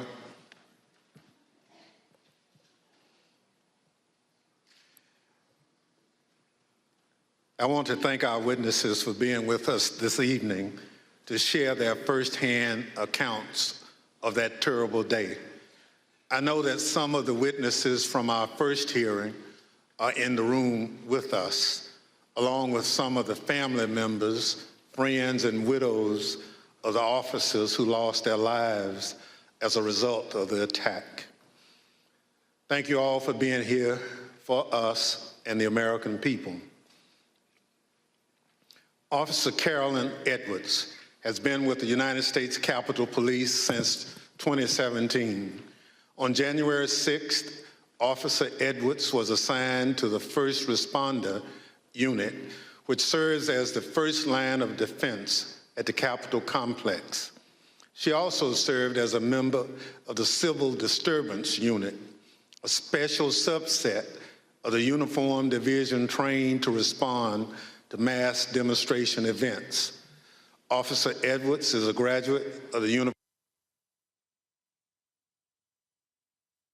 in Intelligence Analysis from Johns Hopkins University. Nick Quisted is an acclaimed filmmaker whose credits include documenting stories from war zones in Afghanistan, Syria, and Iraq. On January 6th, Mr. Quickstead was working on a documentary about, quote, why Americans are so divided when Americans have so much in common, end quote. During that day, Mr. Quickstead interviewed and documented movements of the people around the Capitol, including the first moments of the violence against the Capitol Police and the chaos that ensued. I will now swear in our witnesses. The witnesses will please stand and raise your right hand. Do you swear and affirm under penalty of perjury that the testimony you're about to give is the truth, the whole truth, and nothing but the truth, so help you God?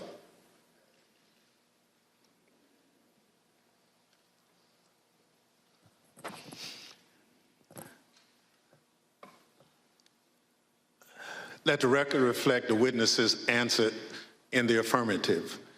Without objection, the witness's statement will be included in the record.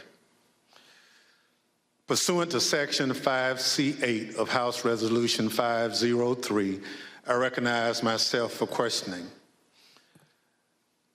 As you saw just a few minutes ago, the Proud Boys instigated the first breach of the Capitol just before 1:00 p.m., where rioters pushed over barricades near the Peace Circle at the foot of the Capitol. Our two witnesses tonight were both there at the time of that first breach. Officer Edwards was standing with other officers behind a line of bike racks that marked the perimeter of the Capitol grounds. She bravely tried to prevent an angry crowd from advancing on the Capitol. Unfortunately, she was overrun and knocked unconscious as the crowd advanced on the Capitol. Mr. Quickstead was a few yards away from Officer Edwards, taking footage of the Proud Boys as part of his work on a documentary film. Most of his footage has never been shown publicly before we shared it this evening. Officer Edwards, I'd like to start by asking if you could tell us why you believe it's important for you to share your story this evening with the committee and the American public. Please, your microphone. Well, thank you, Mr. Chairman. I really appreciate it, and thank you to the committee for having me here to testify. I was called a lot of things on January 6, 2021 and the days thereafter. I was called Nancy Pelosi's dog, called incompetent, called a hero, and a villain. I was called a traitor to my country, my oath, and my Constitution. In actuality, I was none of those things. I was an American, standing face to face with other Americans, asking myself how many times, many times, how we had gotten here. I had been called names before, but never had my patriotism or duty been called into question.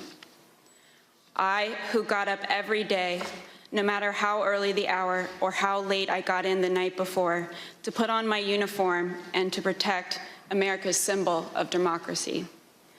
I, who spent countless hours in the baking sun and freezing snow to make sure that America's elected officials were able to do their job.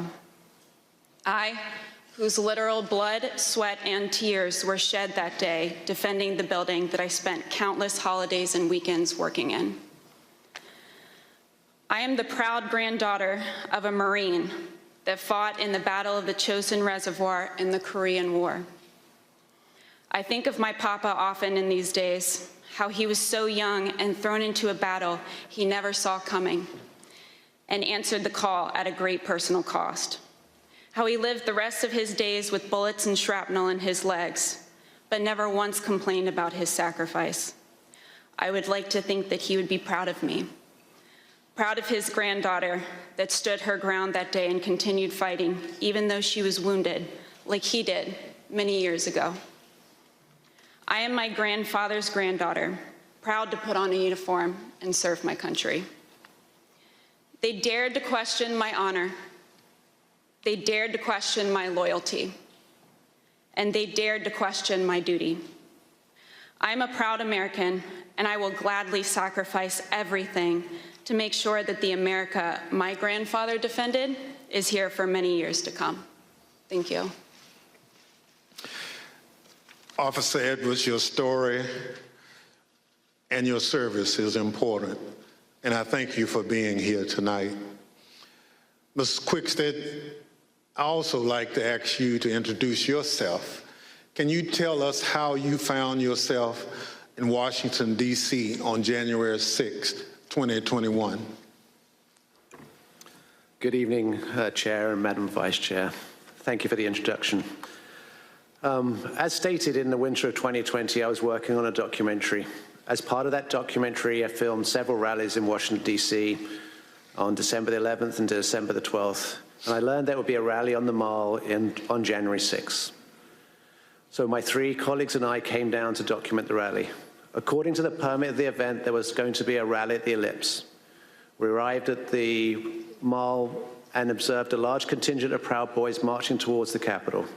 We filmed them, and almost immediately I was separated from my colleagues. I documented the crowd turn from protesters to rioters to insurrectionists. I was surprised at the size of the group, the anger and the profanity. And for anyone who didn't understand how violent that event was, I saw it, I documented it, and I experienced it. I heard incredibly aggressive chanting, and I subsequently shared that footage with the authorities. I'm here today pursuant to a House subpoena. Thank you so much. Thank you, Mrs. Quested.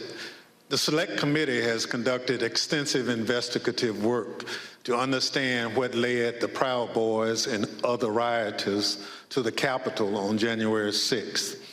We've obtained substantial evidence showing that the president's December 19th tweet calling his followers to Washington, D.C. on January 6th energized individuals from the Proud Boys and other extremist groups. I'd like to play a brief video highlighting some of this evidence. My name is Marcus Childress, and I'm an investigative counsel for the Select Committee to investigate the January 6th attack on the United States Capitol. What do you want to call them? Give me a name. Give me a White name. supremacists and white like me to condemn? White supremacists and right Proud Boys, stand back and stand by. After he made this comment, Enrique Terrio, then chairman of the Proud Boys, said on Parler, "Standing by, sir."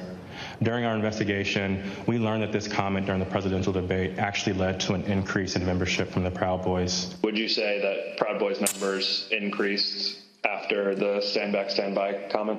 Exponentially. I'd say tripled probably, with the potential for a lot more eventually. And did you ever sell any stand back and stand by merchandise? One of the vendors on my page actually beat me to it, but I wish I would have made a stand back, stand by shirt. On December 19th, President Trump tweeted about the January 6th rally and told attendees, "Be there, we'll be wild." Many of the witnesses that we interviewed were inspired by the president's call and came to D.C. for January 6th. But the extremists, they took it a step further. They viewed this tweet as a call to arms. A day later, the Department of Justice describes how the Proud Boys created a chat called the Ministry of Self-Defense Leadership Chat. In this chat, the Proud Boys established a command structure in anticipation of coming back to D.C. on January 6th. The Department of Justice describes Mr. Tarrio coming into possession of a document called the 1776 Returns, which describes individuals occupying key buildings around the United States Capitol. The Oath Keepers are another group that the committee investigated. You better get your ass to D.C., folks, this Saturday. Yeah, if you don't, there'll be no more Republic. But we're not going to let that happen. It's not even an if. It's either President Trump is encouraged and bolstered and strengthened to do what he must do, or we wind up in a bloody fight. We all know that. The fight's coming. The Oath Keepers began planning to block the peaceful transfer of power shortly after the November 3rd election. And according to the Department of Justice, Stuart Rhodes, the Oath Keepers leader, said to his followers that we were not going to get through this without a civil war. In response to the December 19th, 2020 tweet by President Trump, the Oath Keepers focused on January 6th in Washington, D.C. In response to the tweet, one member, the president of the Florida chapter, put on social media, "The president called us to the Capitol. He wants us to make it wild." The goal was for the Oath Keepers to be called to duty so that they could keep the president in power, although President Trump had just lost the election. The committee learned that the Oath Keepers set up quick reaction forces outside of the city in Virginia where they stored arms. The goal of these quick reaction forces was to be on standby just in case President Trump invoked the Insurrection Act. Did the Oath Keepers ever provide weapons to members? I'm going to decline to answer that and put them at grounds for due process grounds. In footage obtained by the committee, we learned that on the night of January 5th, Enrique Tarrio and Stuart Rhodes met in a parking garage in Washington, D.C. There's mutual respect there. I think we're fighting the same fight, and I think that's what's important. The committee learned that the Oath Keepers went into the Capitol through the east doors in two stack formations. The DOJ alleges that one of the stacks went into the Capitol looking for Speaker Pelosi, although they never found her. As the attack was unfolding, Mr. Tarrio took credit. In documents obtained by the Department of Justice, Mr. Tarrio said in an encrypted chat, "Make no mistake, and we did this." Later on that evening, Mr. Tarrio even posted a video which seemed to resemble him in front of the Capitol with a black cape, and the title of the video was Premonition. The evidence developed by the Select Committee and the Department of Justice highlights how each group participated on the attack on the Capitol on January 6th. In fact, the investigation revealed that it was individuals associated with the Proud Boys who instigated the initial breach at the Peace Circle at 12:53 p.m.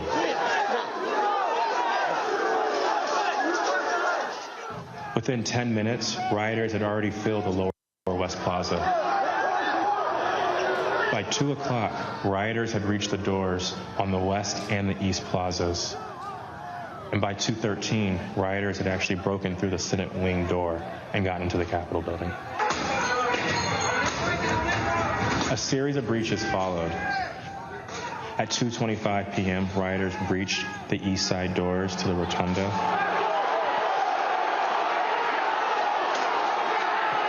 And then right after 2:40 p.m., rioters breached the east side doors near the Ways and Means room. Once the rioters infiltrated the Capitol, they moved through the crypt, the Rotunda, the hallways leading to the House chambers, and even inside the Senate chambers.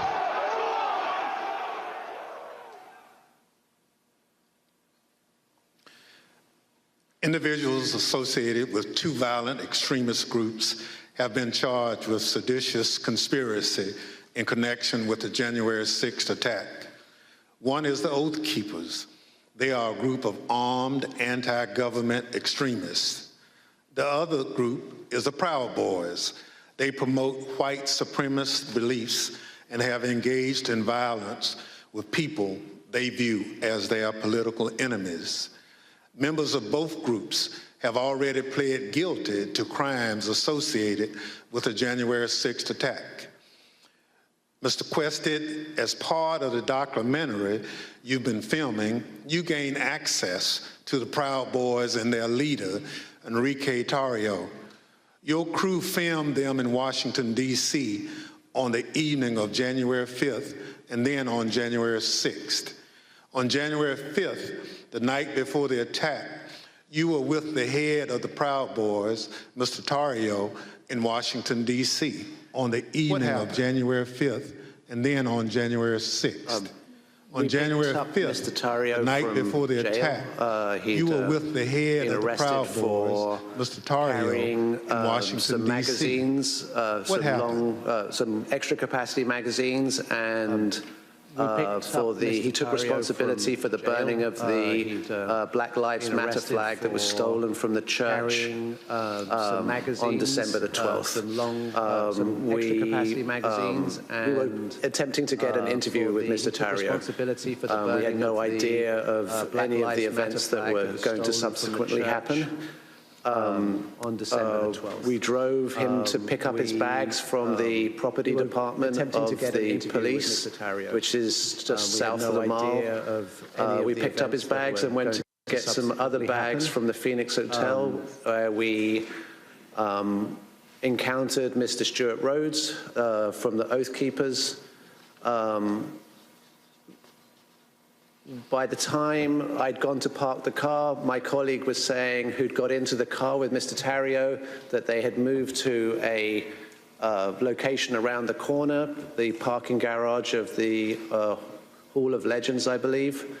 And so we quickly drove over there. We drove down into the parking garage and filmed the scene of Mr. Tarrio and Mr. Rhodes and certain other individuals in that garage. We then continued to follow Mr. Tarrio. There was some discussion about where he was going to go. He ended up going towards a hotel in Baltimore, and we conducted an interview with him in the hotel room. And then we returned to DC for that night and what was interesting that night actually was that was the first indication that DC was much more busy than it had been any other time we'd been here, because we couldn't get into the hotels we wanted to, and we ended up at a hotel that, was not as satisfactory as we would have hoped. Thank you. So what you're saying is you filmed the meeting between Mr. Tarrio and Oath Keepers leader Stuart Rhodes, right? Indeed. You couldn't hear what was said, but according to the Justice Department indictment of Mr. Tarrio, a participant referenced the Capitol. Now, on the morning of January 6th, you learned the Proud Boys would gather near the rally scheduled to take place near the White House. What time did you meet up with the Proud Boys, and what was happening when they met?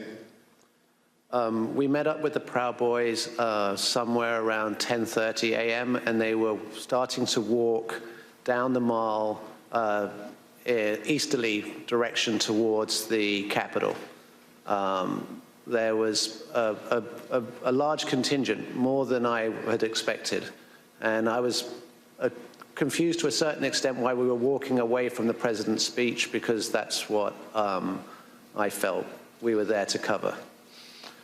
So at 10:30 a.m., that's early in the day. That's even before President Trump had started speaking. Am I correct? Yes, sir. So how many Proud Boys would you estimate were marching together to the Capitol? A couple of hundred. Potentially, yeah, I'd say a couple of hundred Proud Boys were marching towards the Capitol at that point. At the time, was the area heavily guarded? No, that was, I remember we walked we walked down the mall, we walked to the right of the reflecting pool, and then north along the road that leads to the Peace Circle. And as we were walking past the Peace Circle, I framed the Proud Boys to the right of my shot with the Capitol behind, and we see one sole police officer at the barriers, which subsequently breached. We then walk up and past a tactical unit preparing, and you see that in the film where the man questions their duty and their honor, and you see maybe a dozen Capitol Police putting on their riot gear. So how would you describe the atmosphere at that time?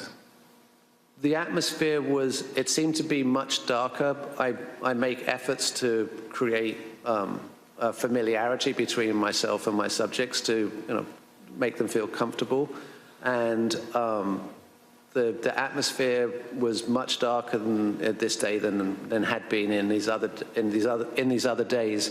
And there was also a contingent of Proud Boys that I hadn't met before from Arizona who appeared to wear these orange hats and had orange armbands.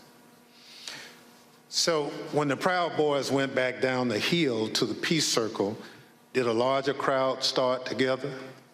Well, no. First of all, we went round to the back and down the steps, and we took some photographs on the east side of the Capitol, and then we went for lunch. We went for tacos.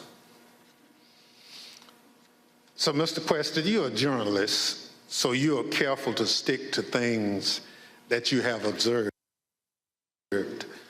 But what you've told us is highly relevant. Let me highlight a few key facts that you and others have provided the committee. First, there was a large group of Proud Boys present at the Capitol. We know that from multiple sources. You now estimate that there were around 250 to 300 individuals that you've testified. They weren't there for President Trump's speech. We know this because they left that area to march toward the Capitol before the speech began. They walked around the Capitol that morning. I'm concerned this allowed them to see what defenses were in place and where weaknesses might be. And they decided to launch their attack at the Peace Circle, which is the front door of the Capitol complex. It's the first security perimeter that those marching from the ellipse would have to come to as they moved toward the Capitol.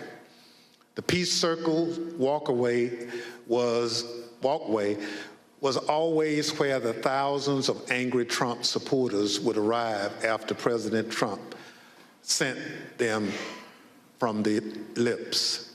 The Proud Boys timed their attack to the moments before the start of the joint session in the Capitol, which is also where President Trump directed the angry mob, "We fight like hell," end quote. He told them before sending them down Pennsylvania Avenue, right to where the Proud Boys gathered and where you were filming. Now, a central question is whether the attack on the Capitol was coordinated and planned. What you witnessed is what a coordinated and planned effort would look like. It was the culmination of a months-long effort spearheaded by President Trump. Mr. Quested, thank you for your eyewitness account of the lead up to the breach of the Peace Circle. This brings us to a point in time where you and Officer Edwards were in close proximity. At this point, I reserve the balance of my time pursuant to 5C, Section 8 of House Resolution 503. The chair recognizes the gentlewoman from Wyoming, Ms. Cheney, for questioning. Thank you very much, Mr. Chairman. Officer Edwards, I want to start by thanking you for your service and thank you for your courage. Thank you for being here this evening. I know that it's not easy to relive what happened for you and for the officers behind you and for the family members of officers in the audience this evening. But it's really important for the country to have a full accounting and understand what happened. I want to start, Officer Edwards, with a short clip that shows the horrible moment when you were injured as the peace circle was breached.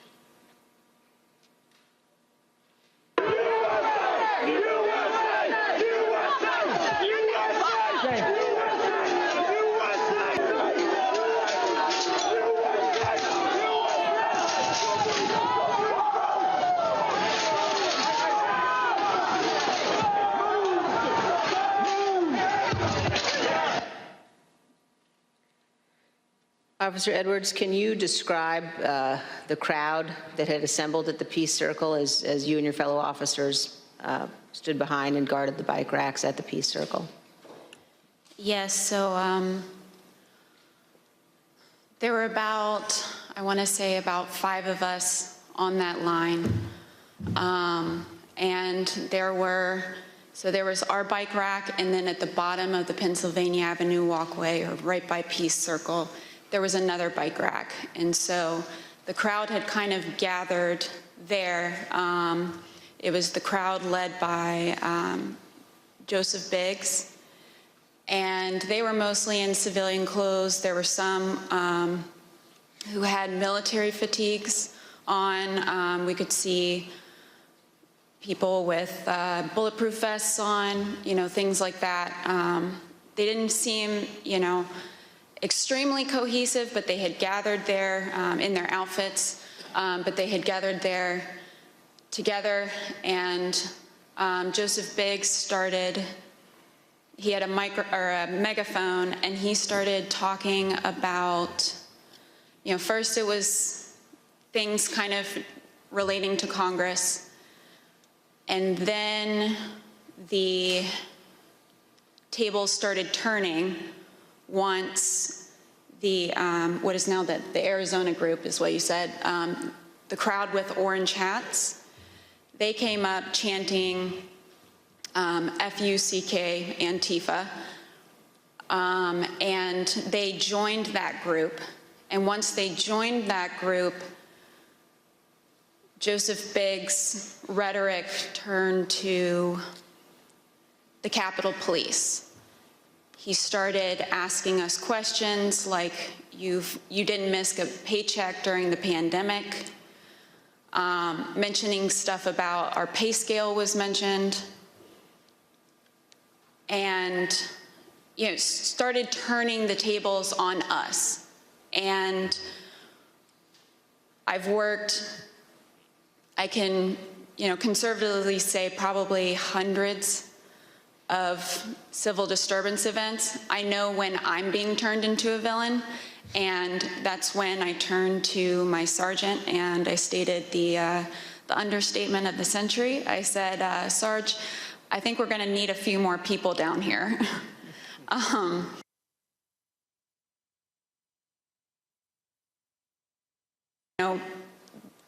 I think they started conferring. They went a little silent. They started conferring among each other. I saw the person now identified as Ryan Samsel. He put his arm around Joseph Biggs, and they were talking, and then they started approaching the first barricade. They ripped the first barricade down, and they approached our bike racks. At that time, we started holding on, grabbing the bike racks. There weren't many of us, so I grabbed the middle between 2 different bike racks. And, I wasn't under any pretense that I could hold it for very long, but I just wanted to, make sure that we could get more people down and get our CDU units time to answer the call. So we started grappling over the bike racks. I felt the bike rack come on top of my head, and I was pushed backwards, and my foot caught the stair behind me, and my chin hit the handrail, and then at that point I had blacked out, but the back of my head clipped the concrete stairs behind me. And you were knocked unconscious, is that right, Officer Edwards? Yes, ma'am. But then when you regained consciousness, even with the injuries, you returned to duty, is that right? Yes, ma'am. You know, at that time, adrenaline kicked in. I ran towards the West Front, and I tried to hold the line at the Senate steps at the Lower West Terrace. More people kept coming at us. It just seemed like, you know, more and more people started, you know, coming onto the West Front. They started overpowering us. And that was right about when MPD's officers showed up. Their bike officers pushed the crowd back and allowed our CDU units as well as theirs to form that line that you see, that very thin line between us and the protesters or the rioters, you know, at that time. I fell behind that line, and for a while I started decontaminating people who had gotten sprayed and treating people medically who needed it. And then you were injured again there on the West Terrace, is that right, Officer Edwards? Yes, ma'am. So after a while, I got back on the line. It was on the house side of the Lower West Terrace. And I was holding that line for a while. There weren't many of us over there. And Officer Sicknick was behind me for most of the time, for about 30 to 45 minutes that I was down there. We were just, as the best we could, we were just, you know, grappling over bike racks and trying to hold them as quick as possible. All of a sudden, I see movement to the left of me, and I turned, and it was Officer Sicknick with his head in his hands. And he was ghostly pale, which I figured at that point that he had been sprayed, and I was concerned. My, you know, cop alarm bells went off, because if you get sprayed with pepper spray, you're going to turn red. He turned just about as pale as this sheet of paper. And so I looked back to see what had hit him, what had happened, and that's when I got sprayed in the eyes as well. I was taken to be decontaminated by another officer, but we didn't get the chance because we were then tear gassed. And we are going to play just a brief clip of that moment that you've just described, Officer Edwards.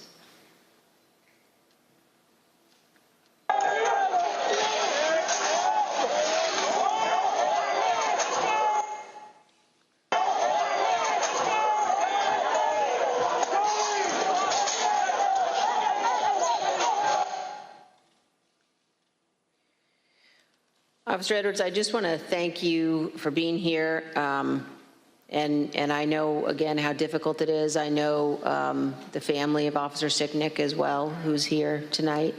And one of the things one of the Capitol Police officers said to me recently was to ask me whether or not, as members of Congress, all of us understood that on that day, on January 6th, when we were evacuated from the chamber, were led to a safe, undisclosed location, whether we knew that so many of you had rushed out of the building and into the fight. And I can assure you that we do know that, and that we understand how important your service is.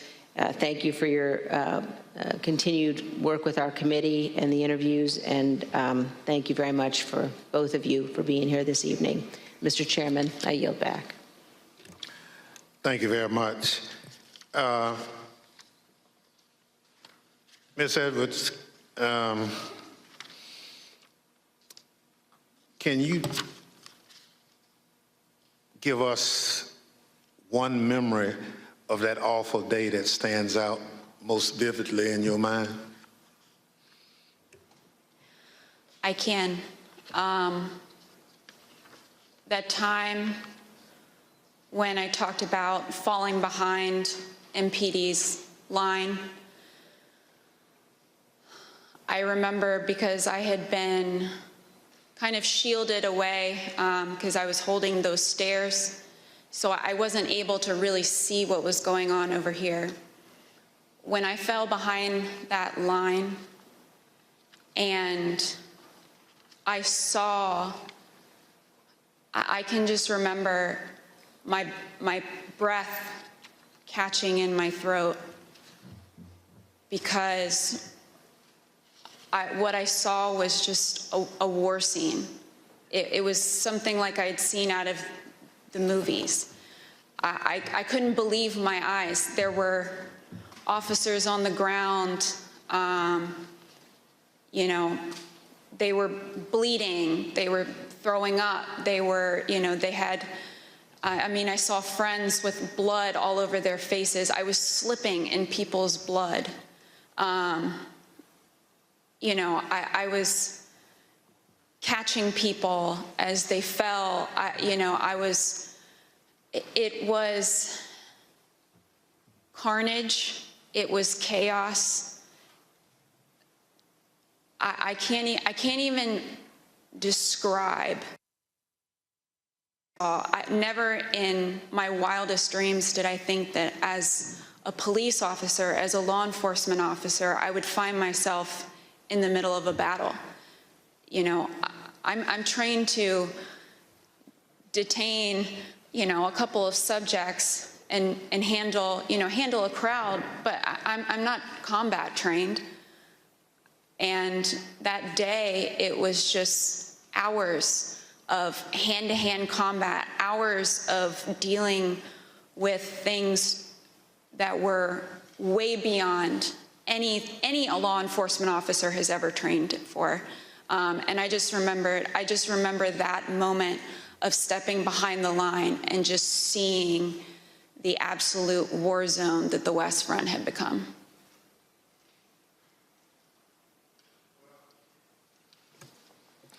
Let me thank you for your service and obviously your bravery that you have told the world about tonight. It's unfortunate that you had to defend the Capitol from fellow Americans. None of us would ever think that that would have to happen, but it did. So let me thank our witnesses for joining us tonight and sharing their experiences with America. Throughout my chairmanship of this committee, I've continuously vowed that this committee will ensure a comprehensive account of the heroic acts on January 6th, and that we will follow the facts wherever they lead. Your testimony is an essential part of that record and helps us do our job. Mr. Quested, thank you for sharing your footage and your account of the day's events with us. The images you recorded and have shared with the committee do a better job than any of our words in reinforcing the violence of January 6th. We hope that the power of your footage help encourage all Americans to consider how citizens with so much in common could viciously brawl at the seat of their democratic government. Officer Edwards, thank you for your brave service, as I indicated, on January 6th, and all you did to protect us, and most importantly, our democracy. If you and your fellow officers hadn't held the line against those violent insurrectionists, we can only imagine the disaster that would have ensued. Your heroism in the face of danger is admirable, and your will to continue to protect and serve despite your serious injuries should be an inspiration to all of us. We wish you a continued recovery and look forward to seeing you back in uniform sometime soon. The members of the Select Committee may have additional questions for tonight's witnesses, and we ask that you respond expeditiously in writing to those questions. Without objections, members will be permitted 10 business days to submit statements for the record, opening remarks, and additional questions for the witnesses. The witnesses have just told us what they heard the rioters saying while they stormed the Capitol on that day. Now we're going to hear it from the rioters themselves. Without objection, I include in the record a video presentation.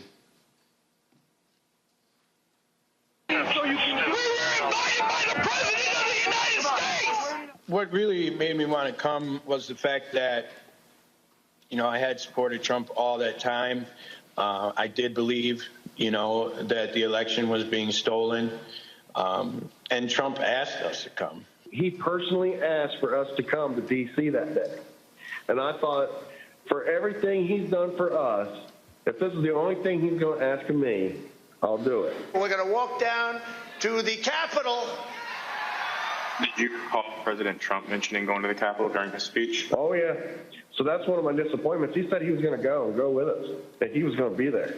I know why I was there, and that's because he called me there, and he laid out what is happening in our government. He laid it out. But I remember Donald Trump telling people to be there, right? I mean, to support. So you mentioned that the president asked you. Do you remember a specific message? Basically, yeah, he asked for us to come to D.C., that big things are going to happen. What got me interested, he said, I have something very important to say on January 6th or something like that, is what got me interested to be there. You know, Trump has only asked me for two things. He asked me for my vote, and he asked me to come on January 6th. When the committee reconvenes next week, we're going to examine the lies that convinced those men and others to storm the Capitol, to try to stop the transfer of power. We're going to take a close look at the first part of Trump's attack on the rule of law, when he hit the fuse that ultimately resulted in the violence of January 6th.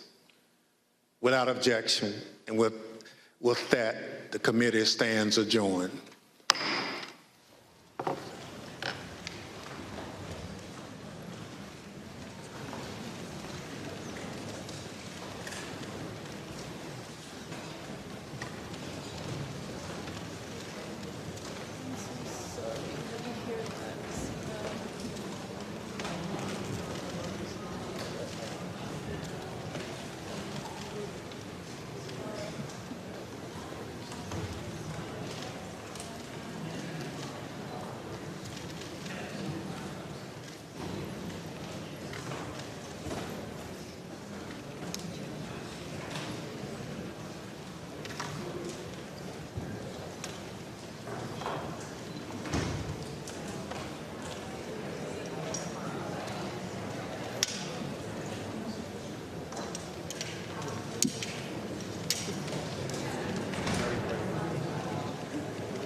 putting the evidence up there.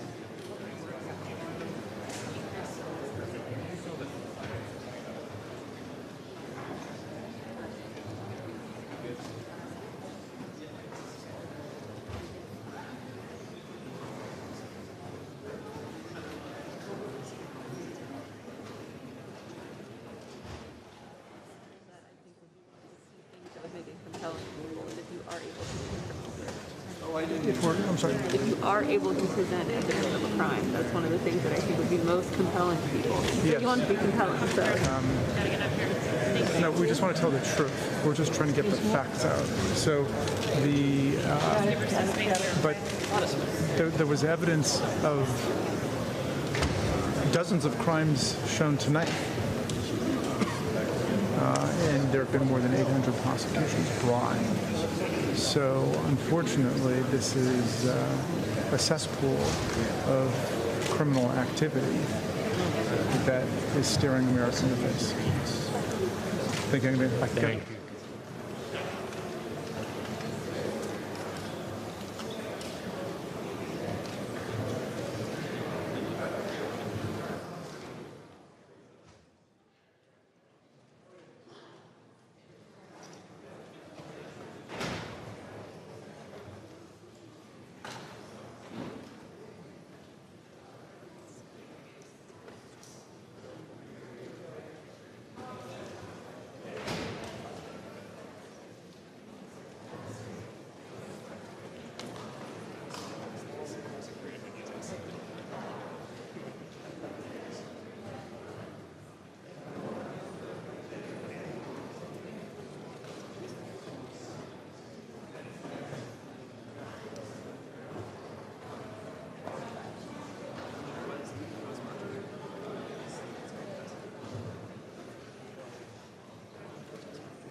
No, I know.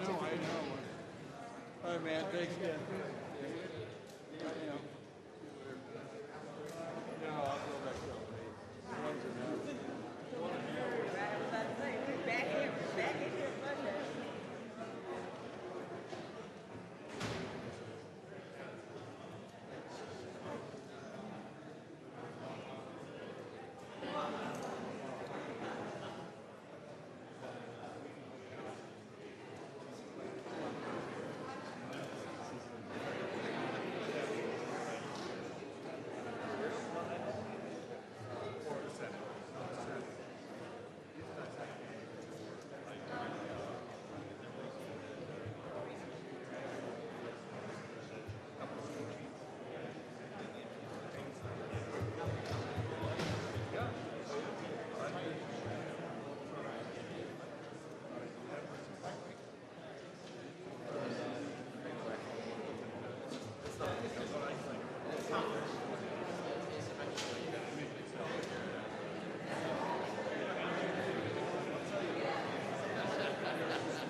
questions or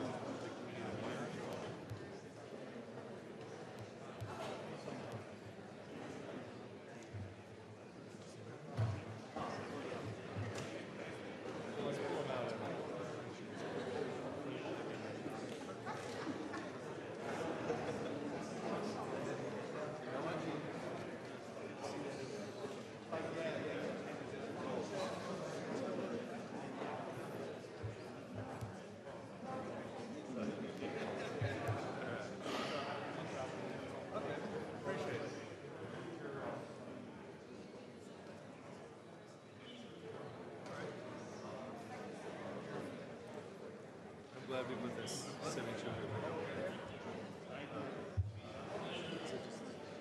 Just let me know the signature.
See you Monday.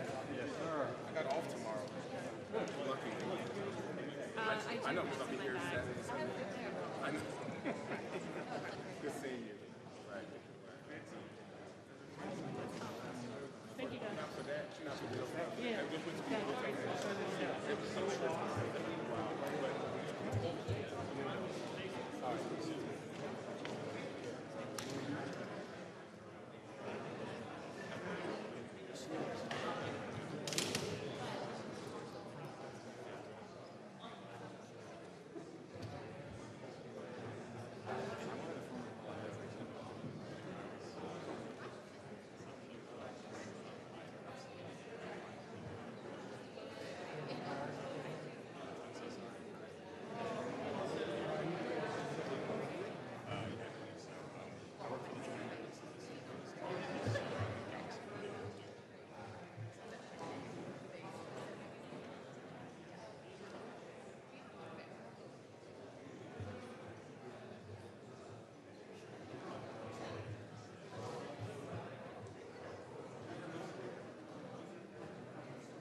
Let me get them.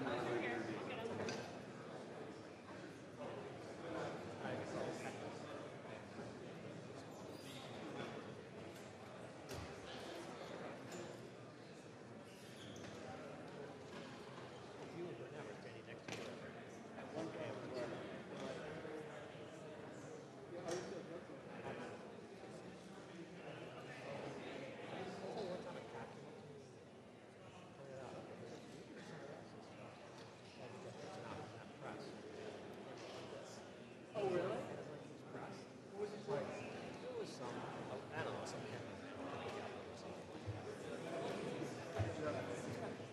So I'm okay to go 100 days? Yeah. 200 to 600 months here?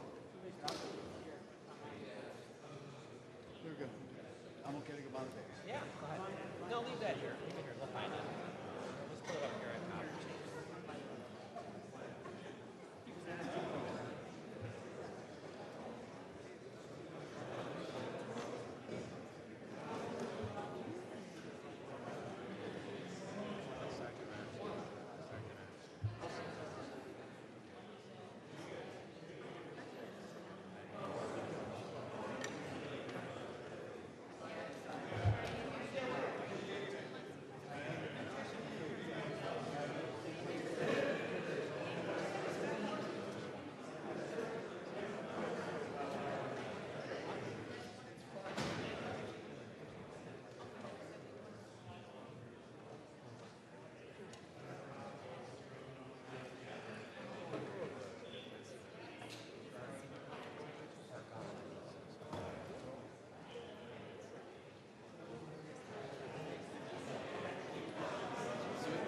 Got a bad reputation for poor remarks?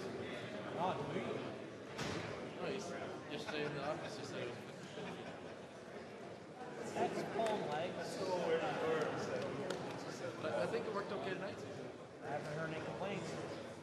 No one's texting me, so we haven't gotten any. I'm sure they're coming. It's always open season on top. We still got several hours left in the night. Exactly. Especially while it's happening.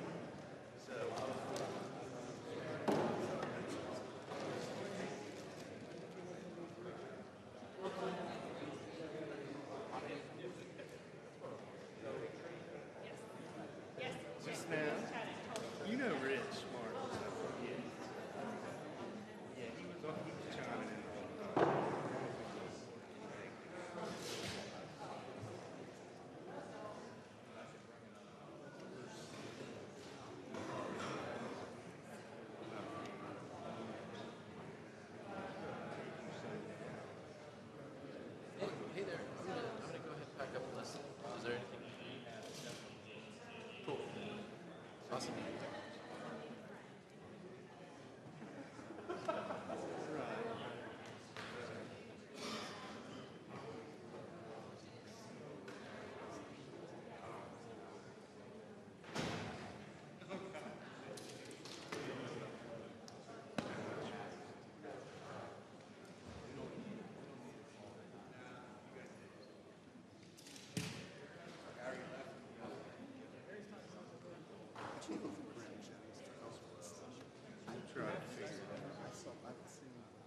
Yeah, I was on House Public. That's yeah, I think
Appreciate it. All right.